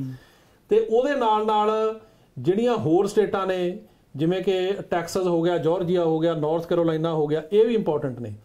ਹੁਣ ਕਈ ਪੋਲਾਂ ਤਾਂ ਕਹਿ ਰਹੀਆਂ ਨੇ ਵੀ ਟੈਕਸਸ ਦੇ ਵਿੱਚ ਵੀ ਜੋ ਬਾਈਡਨ ਅੱਗੇ ਆ, ਜਾਰਜੀਆ 'ਚ ਵੀ ਅੱਗੇ ਆ, ਪਰ ਐਂਡ ਦੇ ਵਿੱਚ ਕਿਉਂਕਿ ਉੱਥੇ ਰਿਪਬਲਿਕਨ ਰਜਿਸਟਰਡ ਵੋਟ ਬਹੁਤ ਜ਼ਿਆਦਾ। ਜੇ ਹੁਣ ਵੋਟਿੰਗ ਵਾਲੇ ਦਿਨ ਇਹਨਾਂ ਨੇ ਹੁਣ ਕੋਸ਼ਿਸ਼ ਕਰਕੇ ਰਿਪਬਲਿਕਨ ਪਾਰਟੀ ਨੇ ਆਪਣੇ ਬੰਦੇ ਬਾਹਰ ਪਹੁੰਚਾਤੇ, ਤਾਂ ਮੈਨੂੰ ਲੱਗਦਾ ਵੀ ਹੋ ਸਕਦਾ ਵੀ ਟੈਕਸਸ ਤੇ ਜਾਰਜੀਆ ਜਿਹੜਾ ਉਹ ਟਰੰਪ ਸਾਹਿਬ ਜਿੱਤ ਜਾਣ। ਪਰ ਲੋਕਾਂ ਦਾ ਕੋਈ ਪਤਾ ਨਹੀਂ, ਜੇ ਹੁਣ ਲੋਕਾਂ ਦਾ ਹੜ ਆ ਗਿਆ ਤੇ ਜੇ ਇਹ ਸਟੇਟਾਂ ਵੀ ਹਾਰ ਗਏ, ਜੇ ਕੱਲਾ ਟੈਕਸਸ ਹੀ ਹਾਰ ਗਏ ਟਰੰਪ, ਤਾਂ ਇਲੈਕਸ਼ਨ ਇਜ਼ ਓਵਰ, ਇਹਦਾ ਕੋਈ ਨਹੀਂ। ਲੇਕਿਨ ਉੱਥੇ ਮੁਕਾਬਲਾ ਤਕੜਾ। ਪਰ ਜਿਹੜੀ ਲੱਗ ਰਹੀ ਆ ਸਿਚੁਏਸ਼ਨ ਇਸ ਟਾਈਮ ਤੇ, ਉਹ ਇਹ ਲੱਗ ਰਹੀ ਆ ਕਿ ਜਿਹੜੀਆਂ ਆਹ ਸਟੇਟਾਂ ਹੈਗੀਆਂ, ਟੈਕਸਸ ਹੋ ਗਈ, ਜਾਰਜੀਆ ਹੋ ਗਿਆ, ਓਹਾਇਓ ਹੋ ਗਿਆ, ਇਹਦੇ 'ਚ ਜਿਹੜੇ ਹੈਗੇ ਆ ਉਹ ਪ੍ਰੈਜ਼ੀਡੈਂਟ ਟਰੰਪ ਕੱਢਦੇ ਲੱਗਦੇ ਇਹਨਾਂ ਨੂੰ, ਮਤਲਬ ਉੱਥੋਂ ਜਿੱਤਦੇ। ਤੇ ਜਿਹੜੀਆਂ ਬਾਕੀ ਦੀਆਂ ਸਟੇਟਾਂ ਨੇ ਉੱਥੇ ਬਾਈਡਨ ਦੀ ਲੀਡ ਆ। ਬਾਕੀ ਇਹ ਹੁਣ ਜਦੋਂ ਇਲੈਕਸ਼ਨ ਦੀ ਜਿਹੜੀ ਹੈਗੀ ਹੁਣ ਇਹ ਰੰਧਾਵਾ ਸਾਹਿਬ ਕੀ ਹੋਇਆ ਵੀ ਟਰਨ ਆਊਟ ਦੀ ਗੇਮ ਬਣ ਗਈ ਆ ਵੀ ਜਿੱਦਣ ਵੋਟਾਂ ਪੈਣੀਆਂ। ਹੁਣ ਜਿਹੜੀ ਅਰਲੀ ਵੋਟਿੰਗ ਸੀਗੀ ਇਹ ਕਈ ਸਟੇਟਾਂ ਦੇ ਵਿੱਚ ਬੰਦ ਹੋ ਗਈ ਆ, ਮਤਲਬ ਉਹਨੇ ਖੋਲੀ ਸੀ, ਹੁਣ ਬੰਦ ਆ। ਹੁਣ ਅਰਲੀ ਵੋਟਿੰਗ ਦੇ ਵਿੱਚ ਜਿਹੜਾ ਟ੍ਰੈਂਡ ਆਇਆ, ਉਹਦੇ ਵਿੱਚ ਜ਼ਿਆਦਾ ਜਿਹੜੀ ਵੋਟ ਪਾਈ ਆ ਉਹ ਡੈਮੋਕ੍ਰੈਟਿਕ ਲੀਨਿੰਗ ਬੰਦਿਆਂ ਨੇ ਪਾਈ ਆ, ਉਹਦੇ ਵਿੱਚ ਬਾਈਡਨ ਦੀ ਲੀਡ ਆ।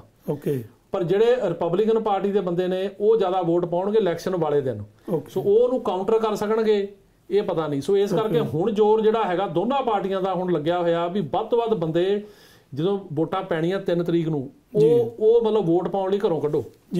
ਸੋ ਉਹ ਗੱਲ ਉਹੀ ਆ ਗਈ ਜਿਵੇਂ ਪੁਰਾਣੀ ਹੁੰਦੀ ਆ ਵੀ ਵੋਟ ਪਾਓ, ਲੋਕਾਂ ਨੂੰ ਕਹੋ ਵੀ ਜਾ ਕੇ ਪਾਉਣ। ਸੋ ਜਿਹੜੀ ਟਰਨ ਆਊਟ ਆ ਉਹ ਬਹੁਤ ਇੰਪੋਰਟੈਂਟ ਆ ਵੀ ਉਸ ਦਿਨ ਜ਼ਿਆਦਾ ਜਿਹੜੀ ਟਰਨ ਆਊਟ ਕਿਹਦੀ ਹੁੰਦੀ ਆ। ਜੇ ਤਾਂ ਜ਼ਿਆਦਾ ਟਰਨ ਆਊਟ ਉਦੋਂ ਰਿਪਬਲਿਕਨ ਪਾਰਟੀ ਦੀ ਹੁੰਦੀ ਆ, ਤਾਂ ਡੈਮੋਕ੍ਰੈਟਿਕ ਪਾਰਟੀ ਦਾ ਜਿਹੜਾ ਕੋਰ ਬੇਸ ਆ, ਜਿਵੇਂ ਕਿ ਜਿਹੜੀ ਹੈਗੀ ਬਲੈਕ ਵੋਟ ਹੋ ਗਈ ਜਾਂ ਹਿਸਪੈਨਿਕ ਵੋਟ ਹੋ ਗਈ, ਇਹ ਮਤਲਬ ਘੱਟ ਨਿਕਲਦੀ ਆ, ਤਾਂ ਉਹਦਾ ਬਾਈਡਨ ਨੂੰ ਨੁਕਸਾਨ ਹੋ ਸਕਦਾ। ਪਰ ਜੇ ਉਹ ਬਰਾਬਰ ਦੀ ਨਿਕਲਦੀ ਆ, ਫਰਜ਼ ਕਰੋ ਜਿੰਨੀ ਰਿਪਬਲਿਕਨ ਵੋਟ ਆ ਉਹਦੇ ਮੁਕਾਬਲੇ ਦੇ ਵਿੱਚ ਜਿਹੜੀ ਦੂਜੇ ਆ ਉਹ ਵੀ ਆਉਂਦੇ ਆ, ਤਾਂ ਜਿਹੜੀ ਅਰਲੀ ਪੋਲਿੰਗ ਦੇ ਵਿੱਚ ਲੀਡ ਲਈ ਆ ਬਾਈਡਨ ਨੇ, ਉਹ ਉਹਨਾਂ ਨੂੰ ਜਿਤਾ ਸਕਦੀ ਆ। ਸੋ ਇਹ ਫੈਸਲਾ 3 ਤਰੀਕ ਨੂੰ ਹੋਊਗਾ। ਬਹੁਤ ਅੱਛਾ ਜੀ, ਬਹੁਤ ਵਧੀਆ ਜਾਣਕਾਰੀ ਦਿੱਤੀ ਹੈ। ਜਿੱਥੇ ਇਮੀਗ੍ਰੇਸ਼ਨ ਬਾਰੇ ਇੱਥੋਂ ਦੇ ਨਵੇਂ ਰੂਲਸ, ਨਵੇਂ ਲਾ ਦੱਸੇ ਆ, ਉਸ ਦੇ ਨਾਲ ਜਿਹੜੀ ਤੁਸੀਂ ਇਲੈਕਸ਼ਨ ਜਿਵੇਂ ਦੁਨੀਆ ਦੀ ਨਿਗਾਹ ਜਿਹੜੀ ਆ ਉਹ ਪੂਰੀ ਅਮਰੀਕਾ ਦੀ ਪੋਲਿਟਿਕਸ ਤੇ ਇਸ ਵੇਲੇ ਹੈਗੀ ਆ, ਉਹਨੂੰ ਤੁਸੀਂ ਬੜੇ ਵਧੀਆ ਤਰੀਕੇ ਨਾਲ ਆਪਣਾ ਵਰਤਾਂਤ ਕੀਤਾ, ਬਹੁਤ ਵਧੀਆ ਤਰੀਕੇ ਨਾਲ ਦੱਸਿਆ। ਤੁਹਾਡਾ ਬਹੁਤ ਬਹੁਤ ਧੰਨਵਾਦ ਜੀ। ਸਤਿ ਸ਼੍ਰੀ ਅਕਾਲ ਜੀ ਸਰ।